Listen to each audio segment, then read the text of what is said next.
is up, sports fans? We are back for another episode of The Fade in the End. I'm your host, as always, Steven Rychel. To the right of me, the man on the mic, Mr. Marvin, Powell III. To the bottom, big man himself, Mr. Ben Troupe. Fellas, how are we doing today? Good. We're doing good. Yeah, we're getting closer. Marv already ready. Marv like, hey, but Marv's already got this over there. He's going crazy. Listen, just for all our listeners, I am going to be objective if we talk about anything college football. Don't take my loyalty to SC to the point where you think I won't be objective. I will. And actually, right when the camera came on, I thought maybe I shouldn't wear this because the listeners will think that I'm biased. That's their problem. No, you a grown man. No. Listen, if you want to wear a jersey, you want to wear an SC jersey. It don't matter, man. That's who you support. You know what I'm saying? Come to the conclusion here that we're all one sound mind. We have common sense. We're not so blindly loyal to whoever we support that we're just going to not look at it the other way. That's why all three of us knuckleheads are together anyways, because we all have different perspective, different views, different thoughts. And that's why I love everyone's. But it's different though, Steven, though. Listen, it's different though. It's like we know that when it come to we know what Marvin's allegiance is when you're talking about the Jets and stuff like that. When it comes to SC, oh no, bro, ain't no way. Because the Jets, it's different than the people who paid you, than the people who they say what they say. Marvin, he SC made. He was NFL paid. It's different. He got made at SC. You know what I'm saying? It's different. It's a college football. It's a different level. We watch on Sundays because there ain't nothing else to do. I bet you NFL won't start doing games on Saturday because now you get to pick. I'm like, wait a minute, bro. You got the best variety of football is played on Saturday. The best players in the world play on Sunday. That's how I look at it. Look, Steve, man, Ben and I, we played college football before the portal, before NIL, and it was one of those deals when we come from the era where when you chose a school, you were choosing your second family. You know what I'm saying? For real. Like you were literally choosing your second family, and it is for life, especially if you go to a school like Florida USC, proud tradition, rich history, tons of alumni, playing ball forever, dominant eras, and it's just a real thing, man. But so I'm SC. I'm Cardinal and gold in my veins, you know what I'm saying? But I could be objective in conversation. Believe me, I've been very critical of situations involving SC when I felt it fitting. So, yeah. And that's why we're a Common Sense Committee here on The Fade in the End. But before we get too far into it, every episode here on the South Florida Tribune, especially here on The Fade in the End and the Real and the Rare show, is brought to you by our good friends over at Fight Wax. Fight Wax helps treat cuts, swelling, scrapes, and abrasions, rejuvenates and restores stressed skin. Customers are used for soreness, stiffness, and recovery. Designed for all active lifestyle athletes. Provides an ultra silky, non-greasy feel, deep hydration for everyday skincare. Helps fight dry skin. Customers use for skin orders such as psoriasis and eczema. Making sure when you head over to the website, you use that code SF15FW, save 15% off your order. We got a few things to get into today. Obviously, there were some things that we didn't quite get to last week. Obviously, we had Marcus on. That was a great interview.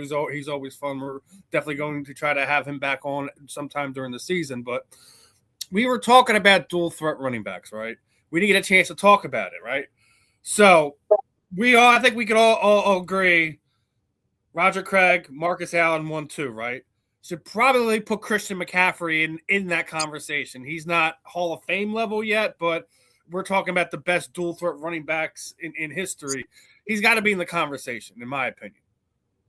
But if Christian McCaffrey's 3, who's 4 and 5? Okay, so you said number 1 you said was Roger Craig. Okay, and you said your number 2 was Marshall Faulk. Marshall Faulk. You said Marcus Allen. Okay. Oh, that's my fault. Okay. Well, I would have said to you, Marcus Allen needs to be in that conversation. If you know anything about his career. But yeah, Marshall Faulk, absolutely. Christian McCaffrey might be a little early. Maybe early, maybe. I'm not sure. Off top of my head, number 5. I think he's got multiple 100 reception seasons, and I think that's why he's in that conversation. then if that's the case, then he's in there. Then he would be number 5. And he's already in there. I knew we were going to go there. LaDainian Tomlinson. He's another. LaDainian could be. I mean, LaDainian Tomlinson's my 4 on that graphic I just showed you. It's going to be man. Look, you know how great a list is when LaDainian Tomlinson is 4 on dual threat. LaDainian Tomlinson. When you do these, I think best is the proper word, because I believe best and greatest is different. I do. And Roger Craig will be in greatest, because greatest means you won everything there is to win in football, whether that's team and individual. He won Super Bowls. LaDainian Tomlinson is in the best because he won Super Bowl MVP. I think he broke the touchdown record that one year. Man, Roger Craig, to me, is the best because he did it when nobody. Like when you do it when nobody's doing it, like there's nothing to compare. Like you had 1,000 yards rushing, 1,000-yard receiving, with Jerry Rice and all them, right. So Roger Craig, to me, I think set the tone. Marshall Faulk, God, dude, this dude was so good, man. It was effortless how he played football, right? When you saw Marshall Faulk. Marshall Faulk is the reason why you got that Texas route, you know what I'm saying, Marv? When they have y'all running backs go up to that middle linebacker, give them, and you can get inside him and you can get up the field. Marshall Faulk, he killed that. LaDainian Tomlinson, boy, he was special, man. LaDainian was nasty good. And we're not talking about big dudes, you know. We ain't talking about 230-pound backs. We talking about, 210, 215 guys.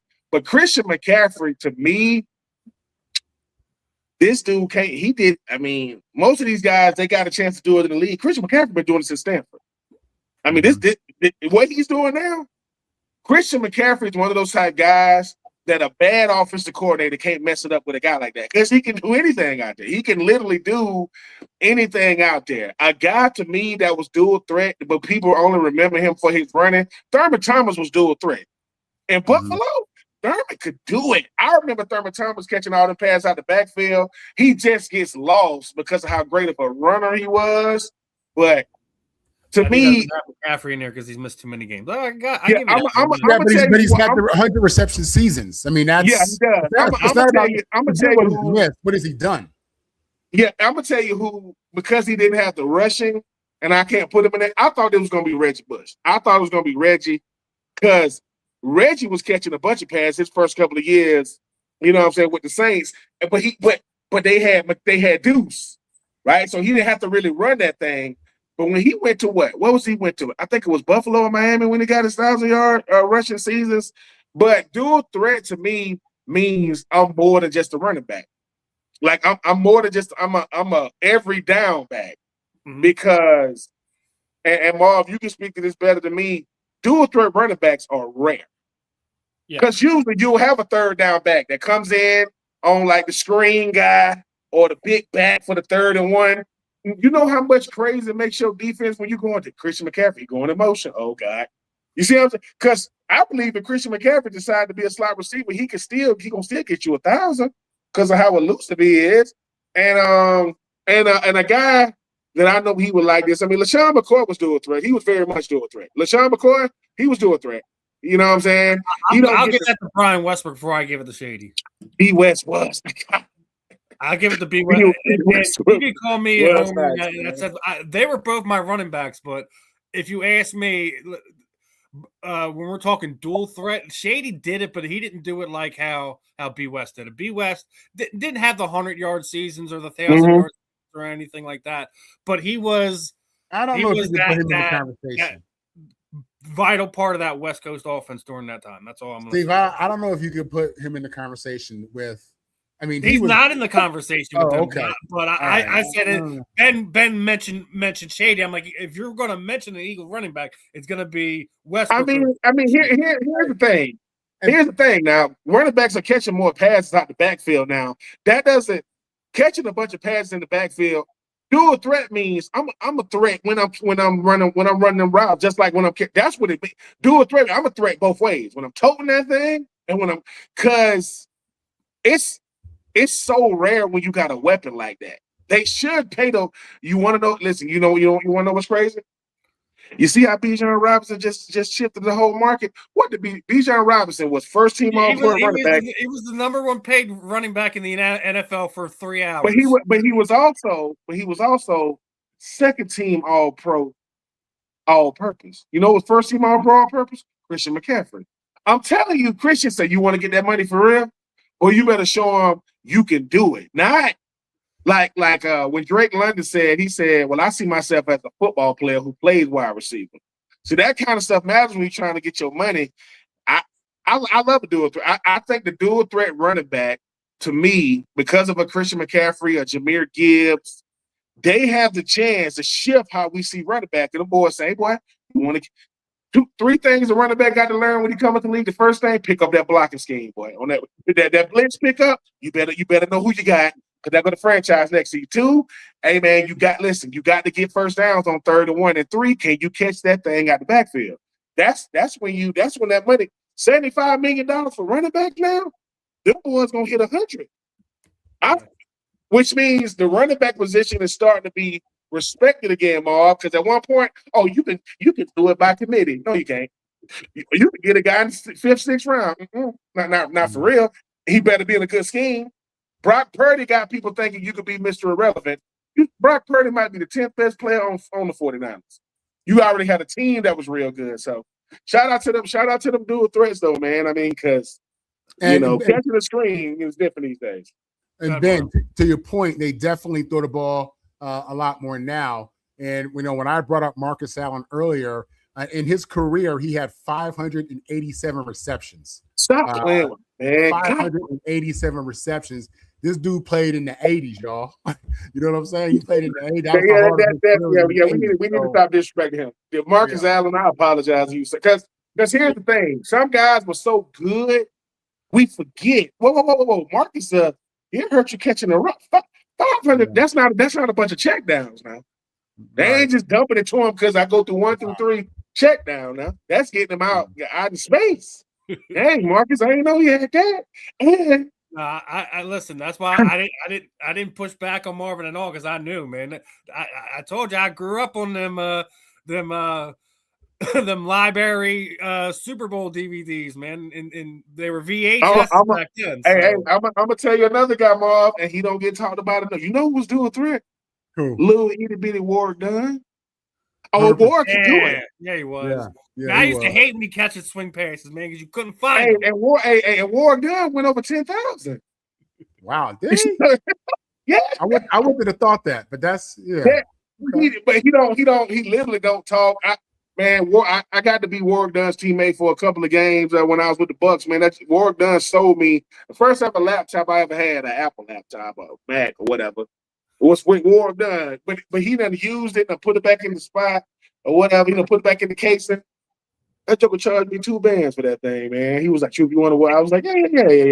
And, I'm still a youngin', you know what I'm saying? I bought it from him. I get on there. I should have got that thing, and then I read his book, and I said, "Dude, Warwick Dunn is an incredible human being with the type of stuff he done dealt with and what he does now. He's crazy. That's one of the things that I think Warwick doesn't get enough credit for. Is what he did. You know who was one of his recipients? Like when they go. So basically, what Warwick Dunn does, pretty sure you know, Marv.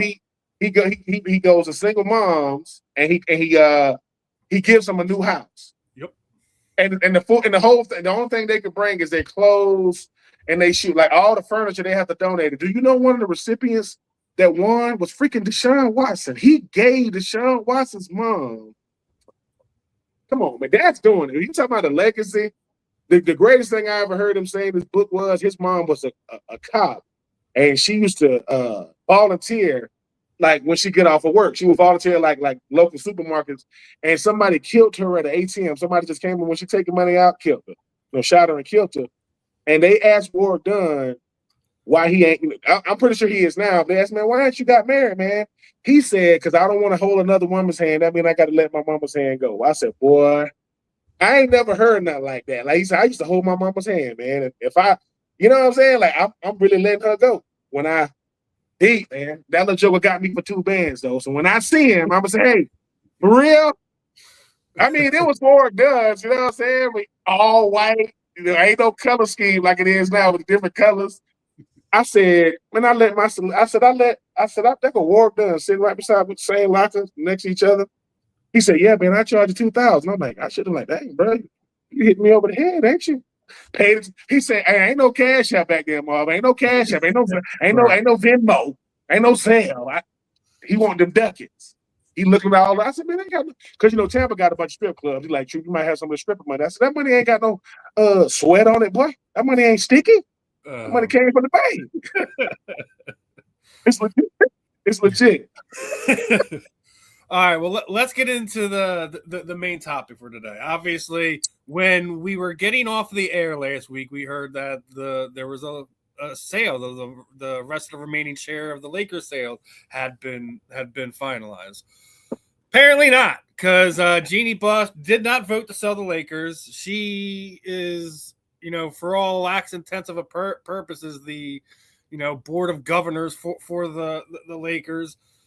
I'm gonna ask Marvin. I know this is I know the Lakers is that's your backyard there. Do you feel like Jeanie did the right thing by blocking the sale to Bob Iger and Jared Kushner, because they have a legacy going on? If you go look at what the Buss level teams have done out there in Los Angeles, almost 50 years, 11 titles. You got 2 Hall of Fame head coaches, 11 championships, 18 Hall of Fame players on plus 60% winning percentage, 300 plus playoff wins, 6 MVPs during those almost 50 years of the Buss family being in control of the Los Angeles Lakers. Now, obviously, we're talking about the remaining, I think, was it 17% shares that the Buss family owns. Jeanie holds the controlling factor. They need to have all the family members on it. Did she do the right thing blocking this sale? What are your thoughts on this whole bag of worms? Well, when you say blocking the sale, I mean, even if that's her position now, I mean, that can change in a week. You know what I'm saying? The Lakers are always going to be for sale, or you're going to always have someone who's willing to bid on that. But to me, I look at this straight up as a business move. I read that if the sale goes through, all the siblings walk with $2 billion each before taxes.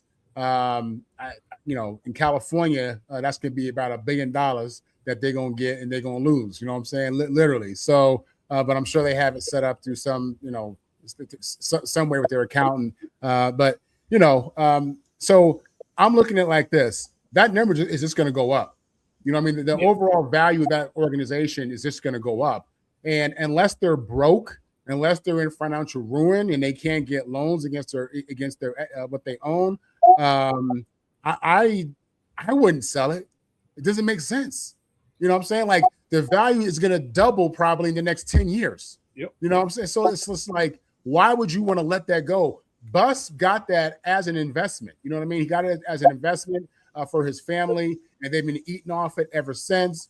But it's like, why would you give that away? I think the number is low, to be honest with you. It's the Lakers. They're in LA, and it's the Lakers. You know what I'm saying? So, no, man, I think she's a businesswoman. I think she's done a phenomenal job, with the Lakers overall, her and her family.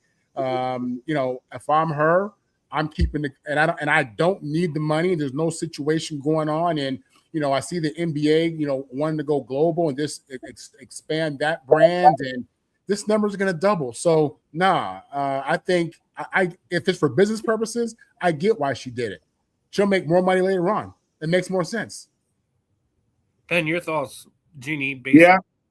When I saw this, I think a couple of things are going on. I think Jeanie Buss is trying to honor her father's legacy. I think she's saying, look, I don't want to just never have any stake when it comes to the Lakers, right? And she's telling her brothers, like, why would y'all do this? Like, y'all know when it comes to something like selling the Lakers, I don't know if y'all ever seen the movie A Family That Prays, the Tyler Perry movie. You can't just undermine, your just because I'm your sister, I'm still a stakeholder, holder. You got to do this the right way. And she's blocking it for even everything you just said, Marv. But she was like, dude, we got $10 million for this thing. And I still get to have, governorship when it comes to picking players. And why would you not want to have some ownership in the Lakers? Like, why? It wouldn't matter if it was 1%. You want to sell the whole thing? Then I want to come to the, so I think it's honoring her father's legacy, but I think it's also her saying, I'm already a billionaire, right? I want to make sure when I come to, this is when it come to all the day-to-day stuff and payroll, well, they got the new owners, the majority owners got to handle that. But when it comes to the draft, who do we bring in? Sitting at the head of the table. Because think about it, Steven. Think about it, Marv. I don't want to go from being head of the table till I'm just sitting at the table. I got to scoot down. You just hit it on the head. No matter what happens, even if let's say the sale didn't went through, she would still going to have that governance power till 2030. So still add 4 or 5 more years of it. So yeah. That's why I said, is that the right move? But I'm with Marvin in what he was sitting there saying. Y'all know that as a family, y'all all have to agree on this, and she holds the deciding vote. Yes. So how are you going to go behind her back and try to sell what's there, knowing that this is how she feels anyways? You just wasted everyone's time. You did, and the first thing that's supposed to happen if you got the Buss brothers coming in there. And it was like, what Jeanie at? Oh, man, she good. Nah. It's like, this is bad business practices on her brother's part because they thought, hey, man, even she ain't going. I'm like, dude, have you ever met her before? Yeah, like she's a bulldog when it comes to this legacy because most family legacies are going to be something that most people won't even know outside of your family. Dude, the Busses and the Lakers, that's like Jerry Jones and the Cowboy. Like, you're gonna give this up to somebody else? Especially now when you start talking about evaluations and Jerry Jones just sitting back loving this. He's like, yeah, keep selling. Because every time, I don't even want the Knicks. The Dallas Cowboys is still rated the most expensive franchise in the United States. But Jeanie Buss is also telling her brothers, man, y'all just see our father's legacy different than me. Y'all see the Buss family legacy different than me. You're going to have 17.8% don't seem like a lot, but it's like Jay-Z said. It depends on what it is. 1% of something could be better than 100% of nothing when you talk about outside these things. And Jeanie was like, why would y'all just want to give it up? No, I think what Jeanie is saying, all right, well, now that I know how y'all feel, I'm going to make it even harder now. Because dude, you sold $10 billion.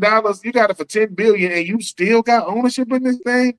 That's business. That's how you do it. So, yeah, Jeanie Buss ain't gonna take us sitting down, and she already said, "Hey, man, my lawyers, they gonna handle it." Mm-hmm. And this is a family issue, and maybe it's some beef with her and her brothers. But she ain't finna go sitting down. They both got plenty of money to get some really, really good lawyers. That's all I'm saying. Ain't nobody gonna be the best lawyers in LA gonna be doing their hands like this. Like, hey man, let's settle in. But yeah, if my family had any ownership with any type of NBA, NFL, MLB franchise, that's forever. I'm gonna sell some of it. I'm not going to sell it all. Why? Because every time my kids and great-great-grandkids come to this arena, they come straight in. They key always work. They sit where they want to sit in the box. Think about that. Like, what else you done? David Robinson, they said he bought like a small stake in the San Antonio Spurs. Very small. But like I said, if I got 2% of the San Antonio Spurs, they get sold, what does that become? So, hey, man, shout out to Jeanie Buss, man. She's doing it the right way. You know what I'm saying? The one who fumbled the bag was old Phil Jackson. Wasn't he dating Jeanie Buss? He fumbled the bag. See? Messed it up. Come on, man. Won them championships and messed it up. But, hey, shout out to Jeanie Buss, man. She's saying, look, I'm going to honor my father's legacy. And if my brothers got to be, you know what I'm saying, who I got to step on to do it when they know better, so be it. So be it. Listen, I have no problem with her doing it. I think out of her brothers, she's the only one that really has that vision of what the legacy of what her dad would have wanted. So I don't blame her. I think points that Marvin made. 10 years from now, those shares are going to be worth 10 times what they are today. You were going to get 12 million or $12 billion for whatever it is now. Could be 50 billion in fucking 10 years, guys. So you don't step over a dollar to pick up a nickel, man. Yeah, and also listen, look at it like this. We all, acknowledge and honor Dr. Buss just for making that initial investment and what he's done, how he's impacted the league and grown the Lakers, how he grew the Lakers. He chose her to be in the position that she's in. Yep. He knew his kids. You know your kids, right? He knew who was the leader. He knew who was going to be tough. He knows his kids, and he put her in a position to ultimately have final say because he trusted her. So again, I'm riding with Jenny, and not because she went to USC, because as a business, I forgot about that. How could you forget about that?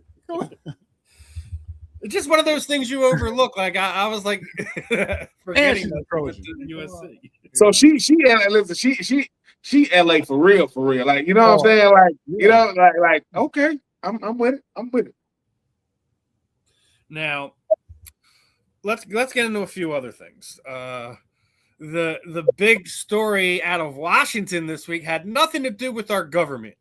It had everything to do with Jaden Daniels having a hissy fit over his retired number. You've seen all the sports teams in the world basically trolling him. You had USC. The entire practice team was wearing 5s. So let's unravel this bag of snakes here. First off, I don't think any college player, I don't care how good they were to their university, etc., while they're still actively in their professional career, should have their number retired by said college. So we don't have these type of disagreements, arguments, cease and desist letters and everything that has come out this week between LSU and Jaden Daniels, right? But to sit there and feel like you've been so hurt that you want to have your likeness removed. They have to return the duplicate Heisman that he won. All this crazy nonsense because there was a regime change. The regime that retired his number saying that it's untouchable. You bring in a new coach. He brought in a recruit. He was promised that number. It's a different regime. Things like this happen. I don't think he went about this one the right way. I think this is going to be egg on his face. He's going to, the NFL fans are going to be having fun with him. I mean, there was even ones I seen. Even the Eagles fans was like, when the Commanders come in week 1, they're going to unretire the number 5 in respect of Jaden Daniels number 5, and this is going to be something that's going to hang with him until he does something significant in the NFL, unfortunately. A lot of people have already been hard on him because Mama protected him like Mama Bear should be protecting him. We already talked about it last week about the athletes being targets for some of these younger women. I don't blame Mama for that. Mama should have stepped up and just let this one ride, son. Let this one ride for now. But Marvin, your thoughts on this? Jaden Daniels very upset about his number being given out. They're basically both sides kind of chirping back at each other, and this is just ugly. Yeah, it's definitely a bad look for Jalen. But I think a point that people aren't really thinking about or talking about is if I'm Jalen, I'm thinking maybe this impacts some type of business or business model or financial structure he has set up. Maybe that's the play here, and people don't realize that, and he doesn't want to say that. Because you would think that he's doing some kind of business. He's a part of the licensing in the NFL through the NFLPA, so he gets money for jersey sales. And I'm thinking maybe he's created some type of business where he's selling his LSU jersey or just trying to, trademark it and make money off of that. That's what I'm thinking. I'm thinking that, in giving somebody that jersey and their name is not Daniels, then that messes something up for him business-wise. If it's not that, then I understand that he won the Heisman at his school at LSU. I get that. That's significant. That is extremely significant. That's if winning a national championship for your team is 1A, not winning it, but winning the Heisman as a quarterback is 1B. Okay. So it's extremely significant to that university, who doesn't have a ton of them. But, I think that for him being a transfer player, having come from A-State where he was at for 3 years, he's at LSU for, I think, was it 1 year he was there, I think?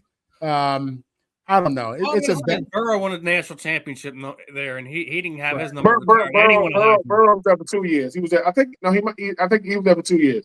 Yeah. But he also won a national championship and a Heisman, right? Yeah, he did. So didn't ask for his number to be retired. Not throwing. Is he fit? Go ahead. I mean, he could be, and also this. You don't know what conversations were said, in detail. Obviously, as you said, Steve, there's a regime change, so he may be operating off the old agreement, the old understanding. Yes. This could be a business thing as well that people don't realize.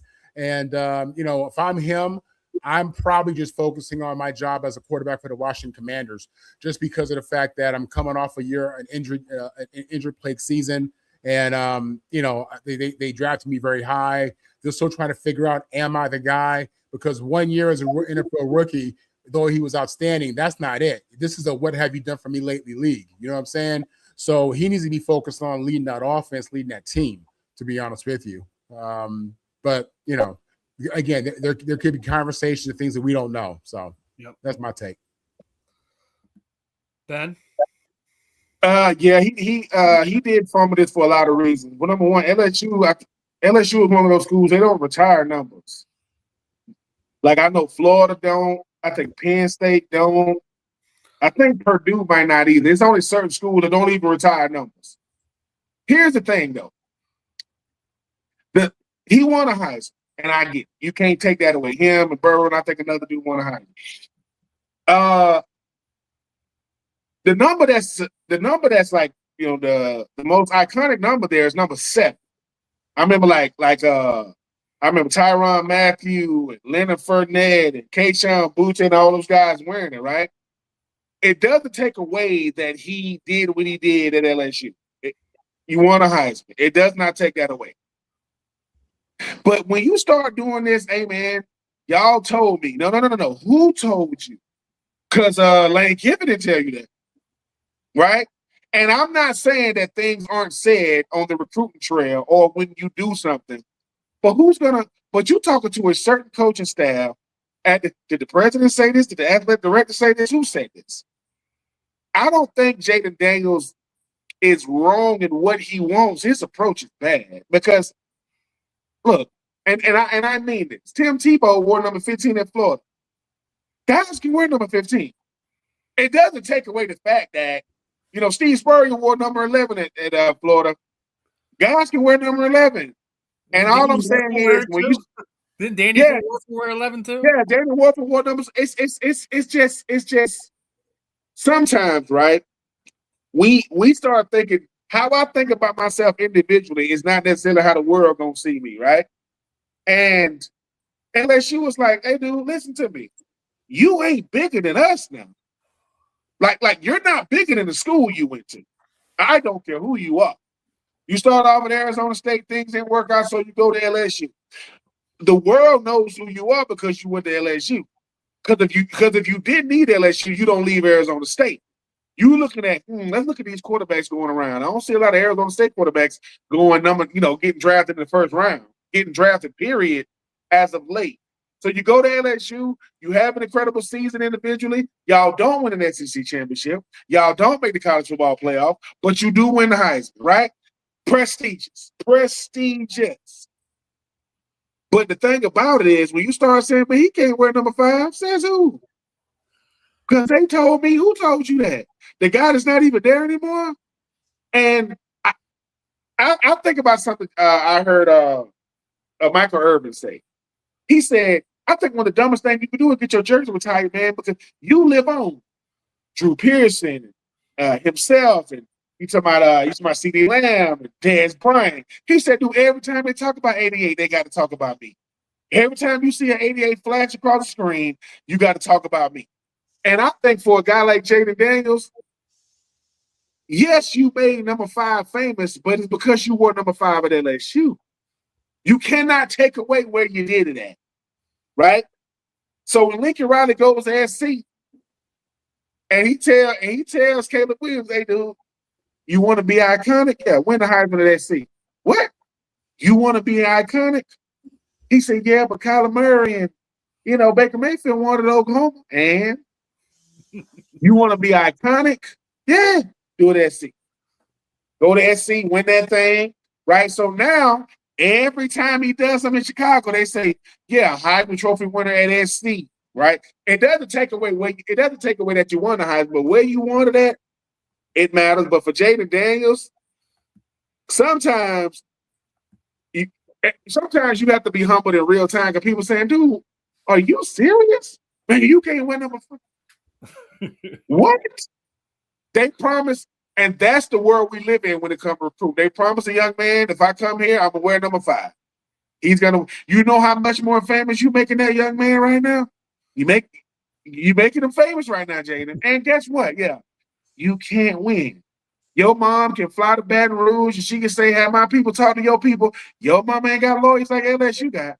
Your mama ain't got money like LSU got. She ain't got that. And I'm rooting for moms now. I'm rooting for her. But sometimes mama could be too close to the fence. Hey, mama, I get you trying to keep me away from these women trying to take my money. I can respect that. But we knew you because you went to LSU first. Oh, you got the Jaden Daniels kid. You want to know how? You know how I know that Joe Burrow went to LSU for 2 years? Because in 2018, when he came to Florida and he threw a pick 6, that's how Florida beat them. Now 2019, he was a different beast. Now he was a total different mind. 2018, Joe Burrow looked normal. Joe Burrow came back to school in 2019. The rest is history. But for Jaden Daniels, the dumbest thing you can say is, "What about Joe Burrow? Y'all are not the same player at LSU. Y'all both won the Heisman. Y'all were not the same." That's like Caleb Williams won the Heisman at SC. He ain't Matt Leinart. Huh? He won the Heisman, right, Marv? He ain't do what Matt Leinart did. That's different. One guy went to 3 natties, 1, 2 lost 1. The other guy played at SC and won Heisman. One's the greatest, one's the best. There it is. And that's why we get it. You know what? And there it is. Jaden Daniels is the best quarterback ever come to LSU. The greatest quarterback, that's Joe Burrow. And that's the greatest. That's it. Because people go, why you call him the greatest? Won the SEC championship, went undefeated, won player of the year, won the Heisman, won the national championship, #1 overall pick. Do I got to keep going? You see what I'm saying? So Jaden, I get sometimes because of popular. Let me say this, people. Followers ain't fans. Retweets are not validation. Stop thinking that. I mean, I want Rick here, man. I took. What about last year? I saw your elbow do something I ain't know elbow can do. Good Lord, it was hard to watch. And since then, you might be feeling. Listen, love Jaden Daniels, right? I like the way he plays football.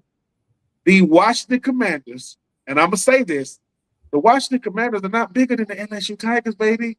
No, one is a pro team now. One is a pro team. What is a commander? A boat? A ship?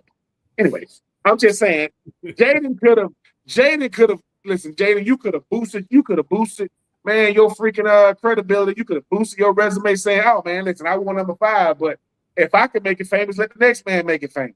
You see what I'm saying? No, you can't wear that. He's wearing it right now.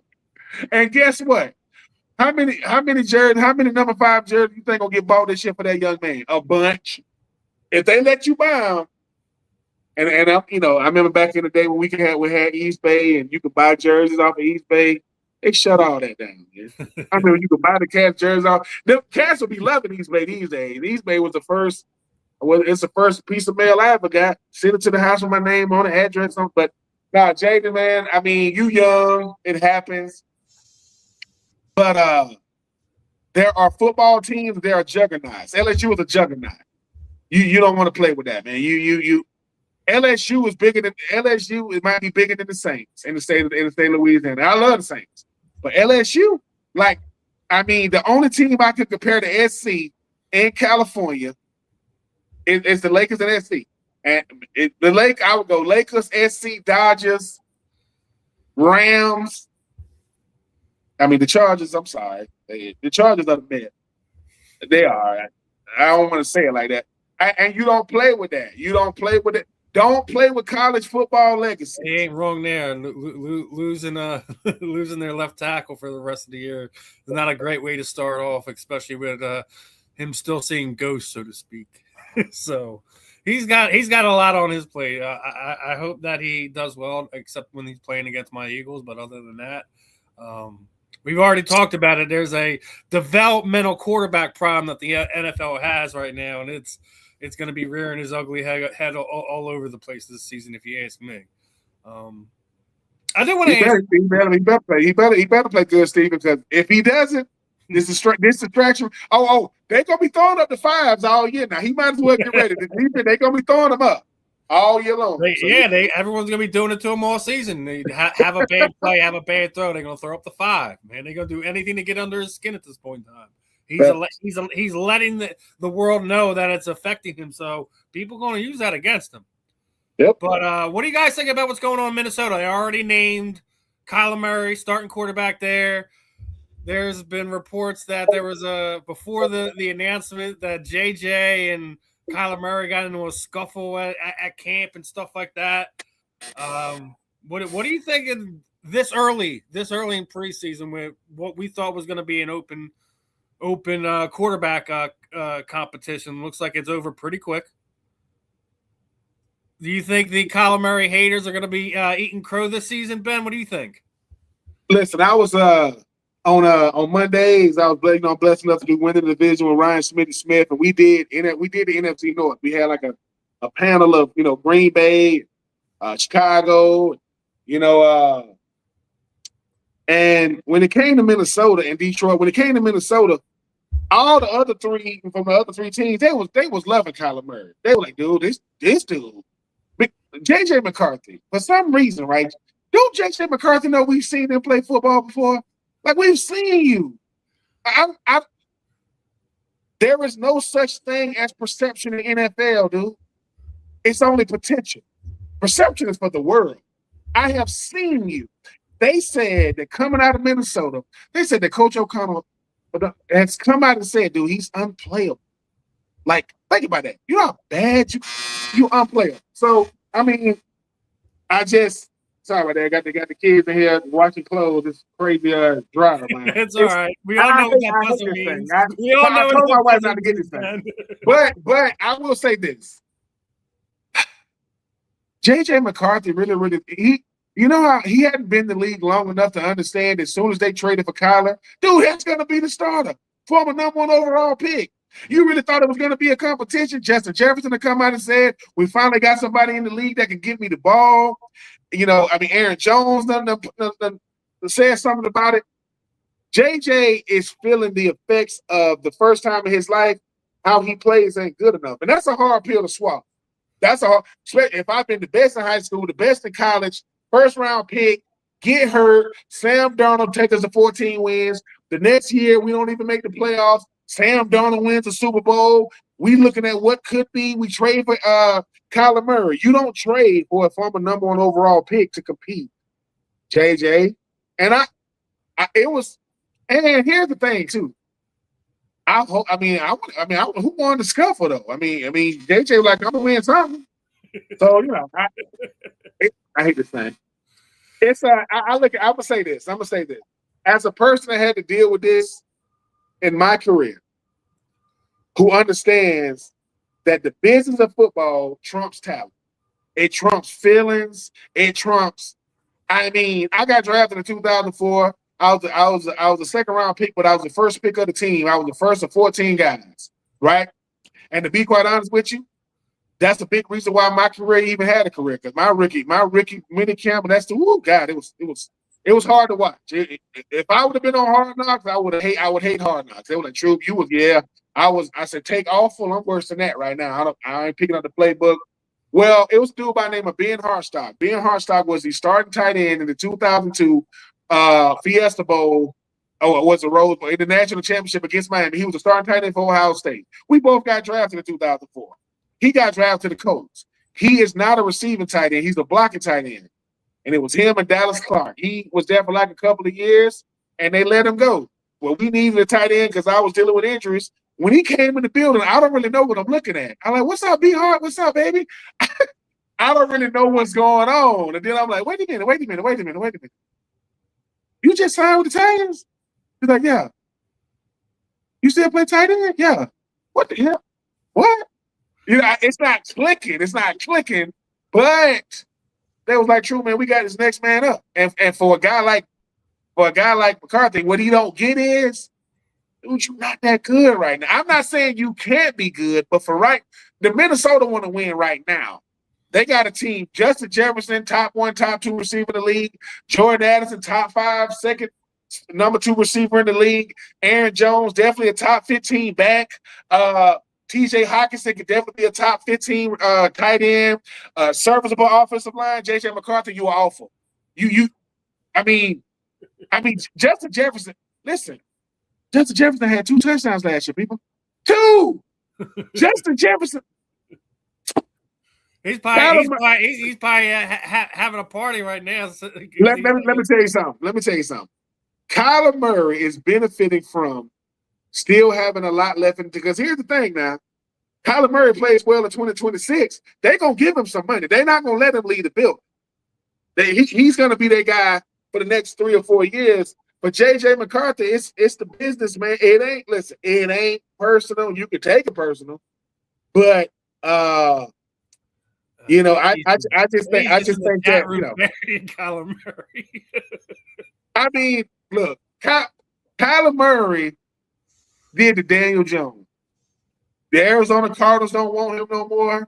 When Daniel Jones was deciding, where am I going to go? He looked around the landscape. He was like, I want Indy. Why? Because I think I can beat out Anthony Richardson.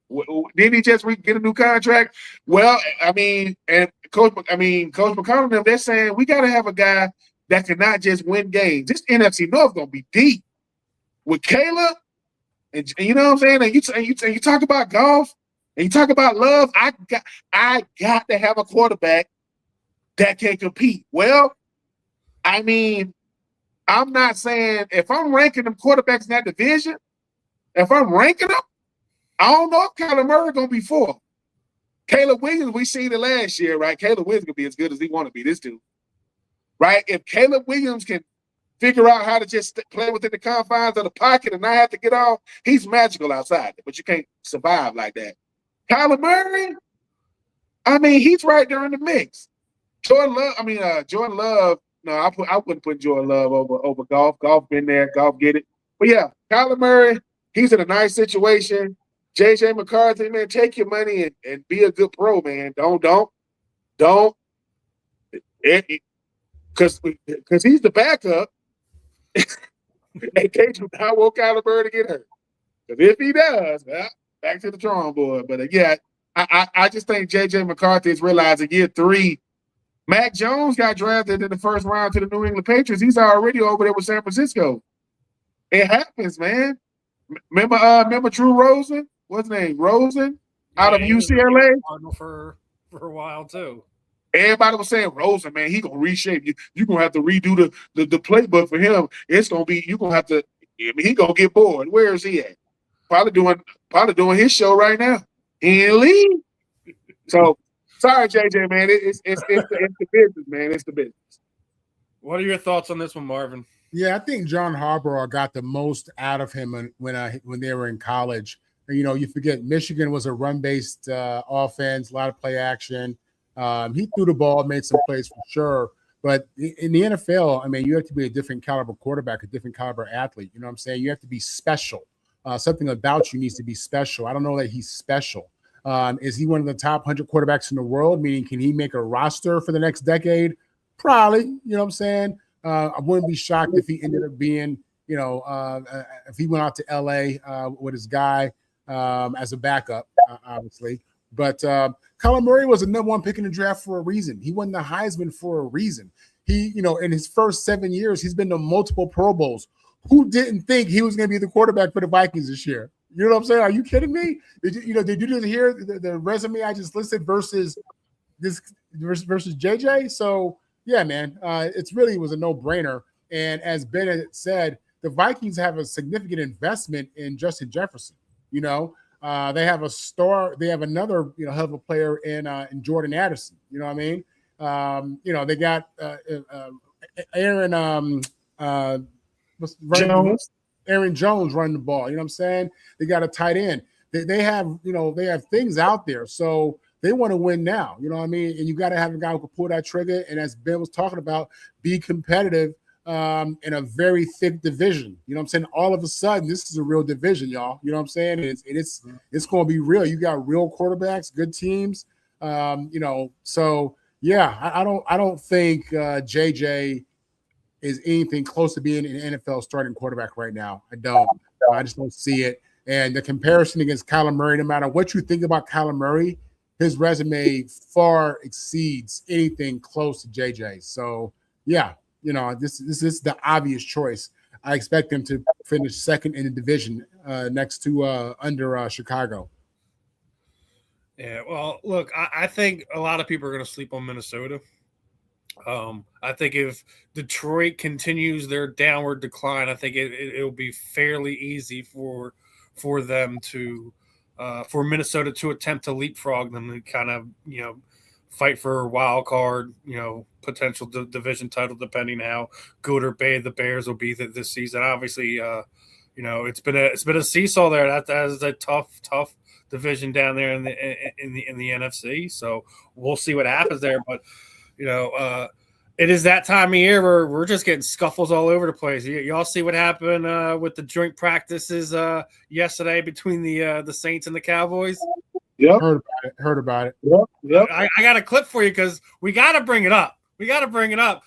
Scott Steiner's son, Brock Roethlisberger, broke out the German suplex in training camp, and as Coach Schottenheimer for the Cowboys said, he's managing Fight Club right now. He's not managing a football team, but I had to put a little clip in here.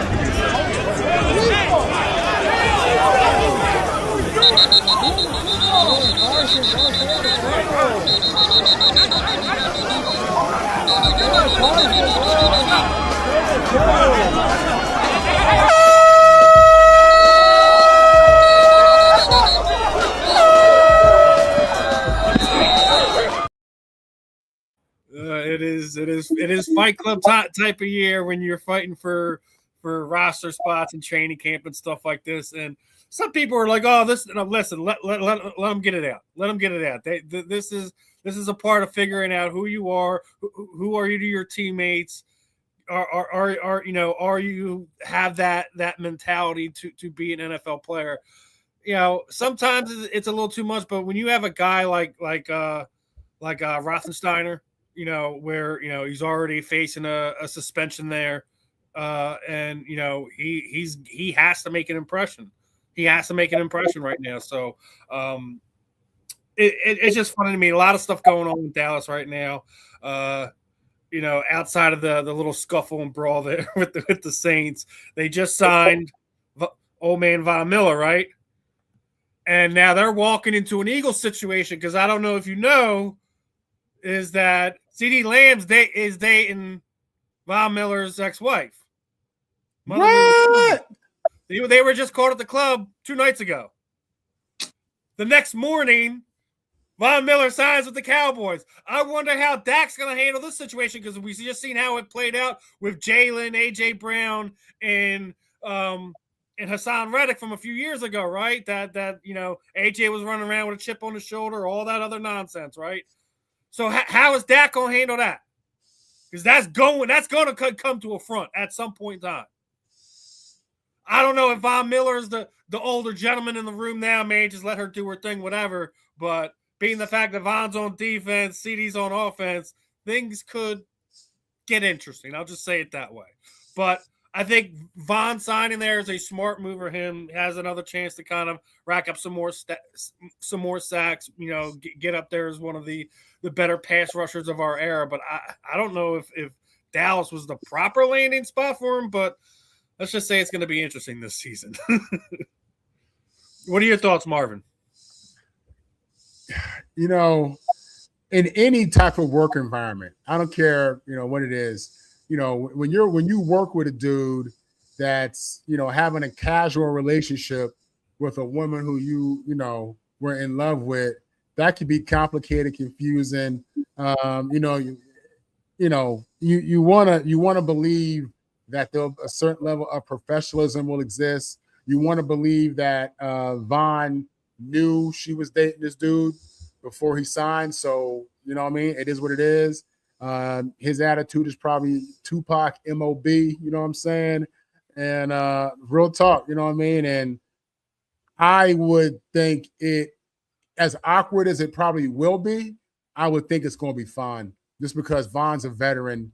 He gets it, you know what I'm saying? Yeah, and like I said, he's the adult in the room now. He's not, you know what I mean?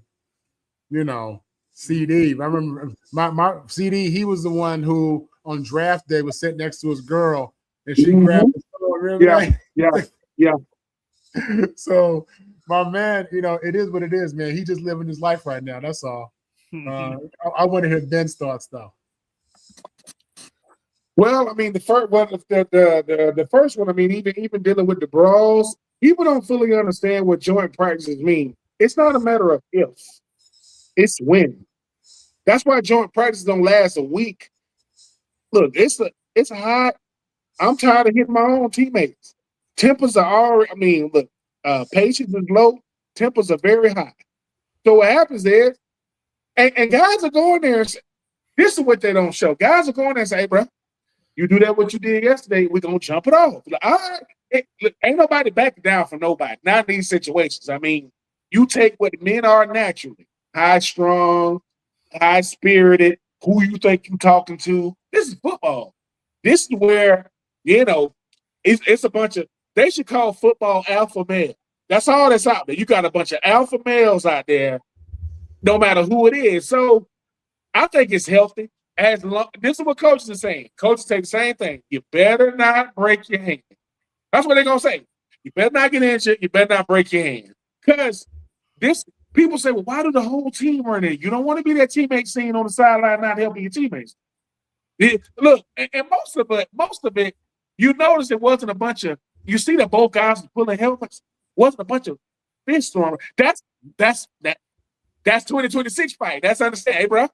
This is how you make your money now, right? And Steiner better pull out some of his old tricks from his dad and his uncle. You better be able to show us a little, because his daddy was like, hey man, why it took you so long to put him in? I had to get right. I mean, he had me by the helmet. So I think it's healthy. I think it's normal. I think it's natural. To everybody saying, oh my God, I mean, obviously, Coach Schottenheimer got to say that, I'm managing Fight Club. Brian Schottenheimer, it ain't but one coach have you on their list as a head coach candidate, and that was Jerry Young. But it's healthy, it's normal, it happens. With the Von did we not talk about this with Ben Williams last year? Like that's how we end practice. Pick a fight. Yeah. You gotta the one look. You notice that you never see linebackers and fullbacks going at it because they go at it every play. It's a respect level that goes on. And sometimes fighting happens because guys get to talking too much. Like, bro, who you talking to? Talking to you. What? It's people take away the fact that it's football players for a second. You get a bunch of guys together. Somebody get to chirping too much. Hey, bro, I'm tired of your mouth. What you gonna do about it? You know what? That's a guy. Most of those guys on that football field do not fight people. They're not getting in fights all the time. They know when to do it. They know how long to do it. And I guarantee you ain't gonna be no more. Those coaches gonna go and let them know, hey man, let's not be doing that. But it's gonna be a fight. I mean, I did joint practices my rookie year against the Falcons. It's gonna get chippy. Yep. This is how it usually gets chippy. The defense will say, yeah, man, we got these guys over here, man, like what I'm saying, hitting us after the play. Our defensive guys go, for real? That's what all right.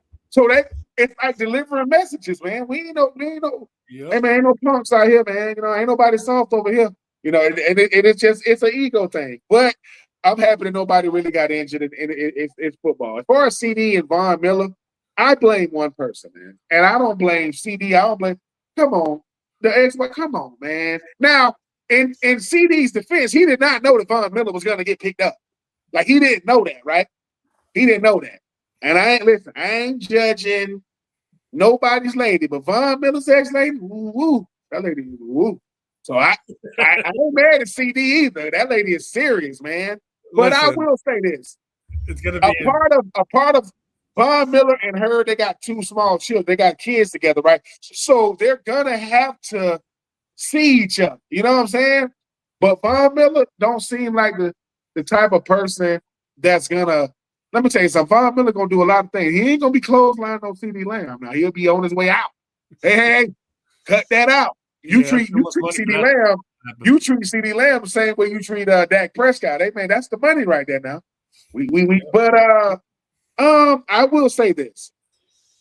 It is the pool of eligibles when you start talking about football players, it's very, very small because we tend to deal with the same people, right? We shouldn't do that. But CD Lamb and old girl, they both adults.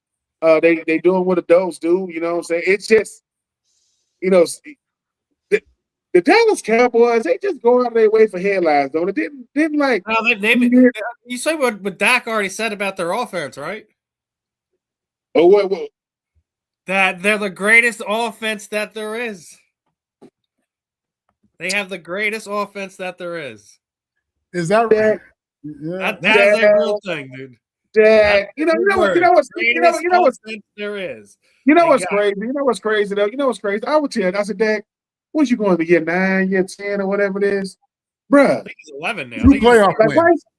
Yeah. I'm like, Dak, like, come on, bro. Like, you shouldn't be trying to do sensationalized headline. You trying to get bulletin board material? Hey, 2 playoff wins. I said, do you know on 4th down? Do you know on 4th down in the 4th quarter with like 20 seconds left, if you don't get the first down, the game was over? Oh, you didn't know that? Because you scrambled for like 16, but you needed 20 anyway. This is why Dallas goes against them. See, they give you all this stuff. Brian Schottenheimer, don't nobody really respect him as a coach. They respect him, but they don't really respect him as a head coach. You got because now remember when DeMarcus Lawrence left and he said they ain't never gonna win no Super Bowl and Michael Parsons was laughing. Did DeMarcus Lawrence win the Super Bowl? Yes, so the first year you leave Dallas, you win a Super Bowl in Seattle. He said that culture, man, it's just Dallas has a lot of rock star mentality players without getting that production on the fit. Hey, yeah, they don't got them Golden Globe awards. They don't got gold records or anything like that. But they still singing. They look, man. I mean, the Dallas Cowboys looking like Texas A&M. I mean, a lot of money. No trophy cases though. They got them the trophy. The ones they got in there, the things got cobwebs on them, spider webs on them, because they've been there since the 90s. And they asked the Texas A&M coach. They said, "Hey man, how do you motivate your players?" He said, "I show them my trophy case. It's empty." That's how I motivate them. So if you are Dak and CD and Rashad Gary and Caleb Downs, y'all are keeping up a winning tradition of winning nothing. Like, y'all got the biggest brand in the league. They got the biggest brand in the league. But come NFC Championship time, they're going to be over here with us. And they'll be like, "Hey, Dak, man, where you going to do your NFC Championship party at?" "What you mean? You ain't going to be on the field." "What?" Yeah. And make sure is CD Lamb is you going to invite CD Lamb and his lady and Von Miller? And the kids. And the kids. And so they're gonna do the pickup. So he gonna pick the kids up at that. Man, it's a soap opera, man, in Dallas, man. It shouldn't be, but and you know who ain't making no noise? George Pickens. He's just playing football. Ain't saying nothing, ain't doing nothing. So man, trying to get that contract extension. He's gonna get his money this next offseason regardless. Oh, he ain't lying. Oh, he gonna get his. They're not the only joint practices that everyone's gonna have their eyes on today, because want to know where the Eagles are today, right? They're in Foxborough today for of course they are. They're in Foxborough and the lines are already lined up and it's gonna be a great one. We've already seen some nonsense going on in training camp already from both sides. It's normal cherry picking. Like, Jalen hasn't thrown any touchdowns in training camp. I'm like, what is it? We're talking about training camp. Training camp. We're not even talking about practice. We're talking about training camp. He didn't throw any touchdowns. God forbid. Then when he throws an interception, it's the most viewed thing on the on X. I watched this, right? When they went to Buffalo to watch Josh Allen. He threw an interception. There was 2,800 impressions. Jalen Hurts thrown an interception. There was 2.1 million impressions on that one. All kinds of talk, stuff like that around it. And that's one of the things that even like they said the difference between this year and last year with Philadelphia is that it's quiet. Jay Glazer went in, right? And was just talking about the difference in everything. Last year, Jaden's the center of all these issues. They were speaking much different tune on him so far this camp this year. Even guys that were previously frustrated with him were praising him for his work, all the concern and effort that he's made in that area. Plus, they think the offense will be much more better suited what they have this year compared to they were last year. So, yeah, like things are weird in Philadelphia. We have to replace A.J. Brown and all that other stuff. I think they're in a better position. We're going to see what happens at the joint practice today. We already seen A.J. Brown and Gonzo going at it. Can only imagine what's going to happen when Quinyon Mitchell and A.J. Brown lock themselves up. We already know that Q likes to talk. He did that. Was it week 4 his rookie season, talking to Mike Evans the whole game. So we're going to see some interesting stuff. Hopefully we don't see any brawling or anything like that from them too. But just the weirdness of how we overanalyze, joint practices and stuff like that during this time of season. Let's just call what is. We freaking missed the live action. We want the real thing, and we're just hanging over every little bit of it. What are your thoughts on this one, Ben? Just the over coverage of OTA, so to speak. That's how much. Yeah, I do agree. That's how much we love football, crave football. But I mean, football is king. I mean, I think it's great that the Eagles, in Foxborough, for joint practice. I love the fact that A.J. Brown don't get to run. Like, look, man, you want to go to another team, cool. But you know what it is. You know what it is over here. And as much as you know us, we know you. As much as you know how we do, we know what you do. And healthy competition is good. For any sport, especially the National Football League. So I like Quinyon Mitchell. Quinyon Mitchell like the fact that, they go Gonzalez. He looking at what old Gonzalez got. Like, that's what y'all gave him? And he ain't never been first team All-Pro? Okay. I like that. And I think the thing about joint practices that doesn't get enough love too is, man, I want to see how we measure up right now. Like, where we are in camp, how do we go? Because you ain't touching the quarterback. You ain't touching the quarterback now. You can get after it. Don't touch my quarterback. Jalen Carter just got his bread. Them offensive guards finna see. Will Campbell, his arm still ain't that long. Here comes Jonathan Grenard coming off the edge. Here comes Nolan Smith coming off the edge. But no, I think it's healthy competition. I like the chippiness myself. And here's another thing that Steven, they don't talk about it. Marv knows this. Sometimes the coach will tell you, man, get a little chippy with old boy. I kind of want to see where he at. What? They kind of get at him a little bit after because it's the fight is the one that makes the news or the headline. It's a bunch of almost fights now. But you know this, right? Why ain't nobody ever getting no fight? You know what I'm saying? With what's the old boy name for the Pittsburgh Steelers? Debo, James Harrison. Why anybody getting to fight with him? Right? The certain guys James Harrison on a football field or even in a gym. Like, but it's I think it's the best barometer of football because when you going up against the same guys every day in training camp, when you know the plays, the snap counts, the different blitzes, you want to see something different. I want to go up against some other guys because the tape don't lie. And when people say, well, it's just a joint practice, no, bro, we out here getting dominated. I mean, the Titans went out to San Francisco to do a joint practice. Coach T, it's, he coordinator, now he's the head coach of the Titans. They said the Titans got dominated. And then you get to the game, they were getting dominated. And sometimes a joint practice might make you go, dude, we ain't gonna be that good. It's bad. Because for those you didn't know, when the Titans, who had their starters up against San Francisco, with Greenlaw, and Warren, and all those, they didn't play. So you going up against a bunch of backups. They get towed out the frame. So, but I like joint practices. I think it's healthy. Quinyon Mitchell, gushing, man. Quinyon for the let AJ Brown know. You know what it is, right? I know you got Gonzalez every day, but you know what it is over here too, right? All right, just so you know. But healthy competition. Yeah, I like it. For the past few years, it's been Cleveland that we've been getting. So when I heard it was New England this year, I'm like, oh, they planned this. They planned this. But I mean, listen, I'm all for it. You're doing a practice with a team that just won the AFC championship the year before. You want to see you want your measuring stick. You want to know where you're at. So, good, bad, or indifferent. I'm looking forward to seeing whatever comes out of this one. We're getting closer, but 3 more weeks until we lose the pre-part of the season and just get into the meat and potatoes of the season. So, I think we're all getting anxious and itchy and everything in between. But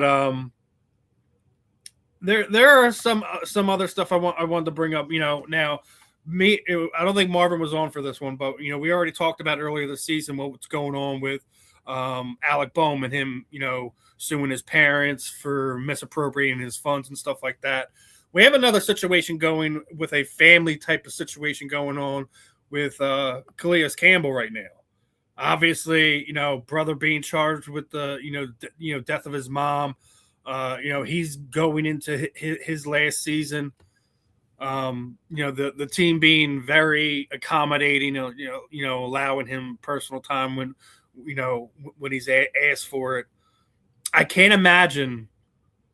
Being at this point, wrapping your career up, having that going on off the field, and still trying to do your 9 to 5 with that kind of looming over it. So it's going to be interesting to see how Calais does this season. But I mean, no one wants to have to deal with that personal stuff. Whether you're a professional athlete, whether you're a regular Joe like myself or whatever, it's nothing that anyone can prepare you to have to deal with. So, wishing the best for him and his family. Hopefully some of this stuff stays out of the media side of things and he can just concentrate on football this season. What are your thoughts on this one, Ben? Just, obviously in uncharted waters is where Calais Campbell is right now. No one can tell him how to respond, how to act or anything like that. And it's a lot to show. Oh yeah. It's so unusual. I'm just praying for Calais, because it's still his brother. He killed his mom. You know what I'm saying? It's still like a deeply embedded wound that nobody really knows. There are certain things that nobody praying for.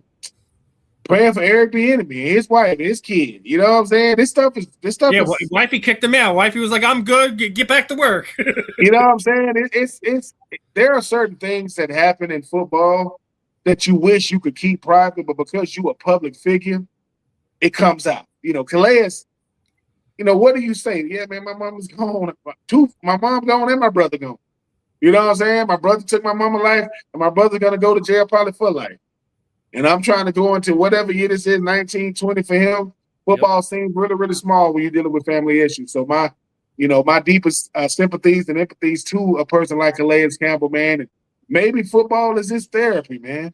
Incredible football player, by the way, man. Been doing it for a long time. Yeah, he is. But certain things are just bigger than football, and no one wants to get a call that their mama got taken away, got killed, and you definitely don't want to be your freaking brother. You know what I'm saying? So yeah, that's a very, very, very unique circumstance as well as Eric Bieniemy's. But hopefully, that Baltimore community, that Kansas City community will wrap their arms, the team as well as the community wrap their arms around those gentlemen, man, and they try to find a way to cope with it, man, because there are things that are rare. Didn't Campbell go back to Arizona this season? He went back to Baltimore. He went back to Baltimore. Okay. So yeah. Yeah, Marvin, your thoughts, brother? I mean, obviously. Yeah, you said it, Steve. I mean, listen, athletes go through real life too. You know what I'm saying? And it's a situation where this kind of thing happens daily in America. You never hear about it because the people who it is happening to aren't celebrities, and it's sad to say that, but it's true. You know what I'm saying? And you see these kind of stories with Bieniemy, with Calais Campbell, and you may be judgmental for whatever reason. Oh, look at them, look at that family, whatever it may be. These things happen every day. They do. You know what I'm saying? And, you got a lot of different parts of America, from Beverly Hills to rural areas to low income. You got mental health issues in all of them. You got family drama in every demographic. So it's just like, this is this life, man. It really happens. And I think it happening to a celebrity kind of puts a light on it. You know what I'm saying? But this is, violence, mental health, family drama. I mean, that's an American issue. That these are issues we see in all of our communities. So definitely thoughts and prayers to Calais Campbell, his family. That's just a mess. And obviously with Bieniemy, I know this wasn't the segment, but with Bieniemy as well. Just an unfortunate situation that you have to work through. So yeah. And we say about it all the time: keep the family stuff out of the sports topics. But somehow, as you guys had already mentioned, being a public figure, athlete, whatever, you get thrown into the spotlight, and sometimes not when you want to, regardless of it being as crazy as Calais or Eric Bieniemy was going through with his son and his wife. It's like, listen, no one wants to wish that upon anybody. Hopefully, mental health, proper care, and listen, the media really, y'all need to. We've been talking about the stuff with the WNBA, all sports, unless it's directly involving or impacting the game they're about to play. I don't want to hear about it. I really don't. Well, Steve, we've had such a culture shift to reality TV and our need for social media that privacy is a dead thing. That's not real anymore. Seriously, we have drones filming people from above your head. You don't know if they're there. Could be. I don't mean the government drone. I mean your neighbor's drone. You know what I'm saying? Right. Like cameras and people glasses. They walk into your house, everything being filmed. Like the day of privacy, as we knew it, is over. It's just so if you're a celebrity, if you're someone who's famous, this is what's coming with it. You know what I mean? And guess what? You don't have to be a celebrity for people to be in your stuff like this nowadays, because there's cameras in all devices and wearable technology. And I mean, it's just a different world, man. Yeah. From GoPros to Meta glasses, all that stuff. So, I mean, we know exactly what world we live in. But I want to get your guys' thoughts on this one, right? The Chargers did this for some of their practices and OTAs coming up. I want to know what you guys' thoughts on this. So, we all talk about like the uniqueness of the jerseys. Ben, you were just talking about East Bay. Like we used to be able to go there and order whatever, right? Would you like to see the NFL adopt a situation where you get jersey patches for accomplishments, all pros, Pro Bowls, man of the year, defensive player of the year, MVP, whatever? We talk about making things unique for the fans. I think that's something that you can add to these things to make, not just the player, but whoever, whether it be FanDuel, Fanatics, wherever you happen to go get your jerseys or your team sports apparel stuff, to have stuff like that to be able to so we're just talking about Calais Campbell. He's Walter Payton, man of the year, 3-time all pro. He should be able to line all his stuff up. And when you buy those jerseys, they're available for fans to have those jerseys. I think that would be something the NFL should look into. What are your thoughts, Marvin? Yeah, I like it for two reasons. One, the players will be able to make more money off of that, because they're going to tie that into we'll put your all pro thing here. And under there, we can put, your Twitter handle, or we can put, a store that you're going to be marketing or whatever, doing promo for under something like that. The players make money, and I'm all for that as they find all these new revenue streams in the digital world. The other thing that I like about it is, I have a family full of military, and what I see are essentially medals on the jerseys of the players. So I look at it like, how military has medals on their stuff. it's the same kind of thing. I think that's hard. I like that. You know what I'm saying? I do. And listen, as the NFL and the NFLPA are looking for new revenue streams, and we're in the digital world, you're going to see we're going to see more and more of these marketing type opportunities. The NFL is looking to reinvent itself constantly. They just said they're going global, and no, but I like it though. I think it would be a great addition to the game. I think something like that. We're evolving in the right direction. I just seen our good old boy Bo in my TikTok chat. He was like, NASCAR uniforms loading, LOL. NASCAR is definitely a way different one, but I think the NFL that would be really smart for both of the things that you just mentioned there, Marvin. What are your thoughts, Ben?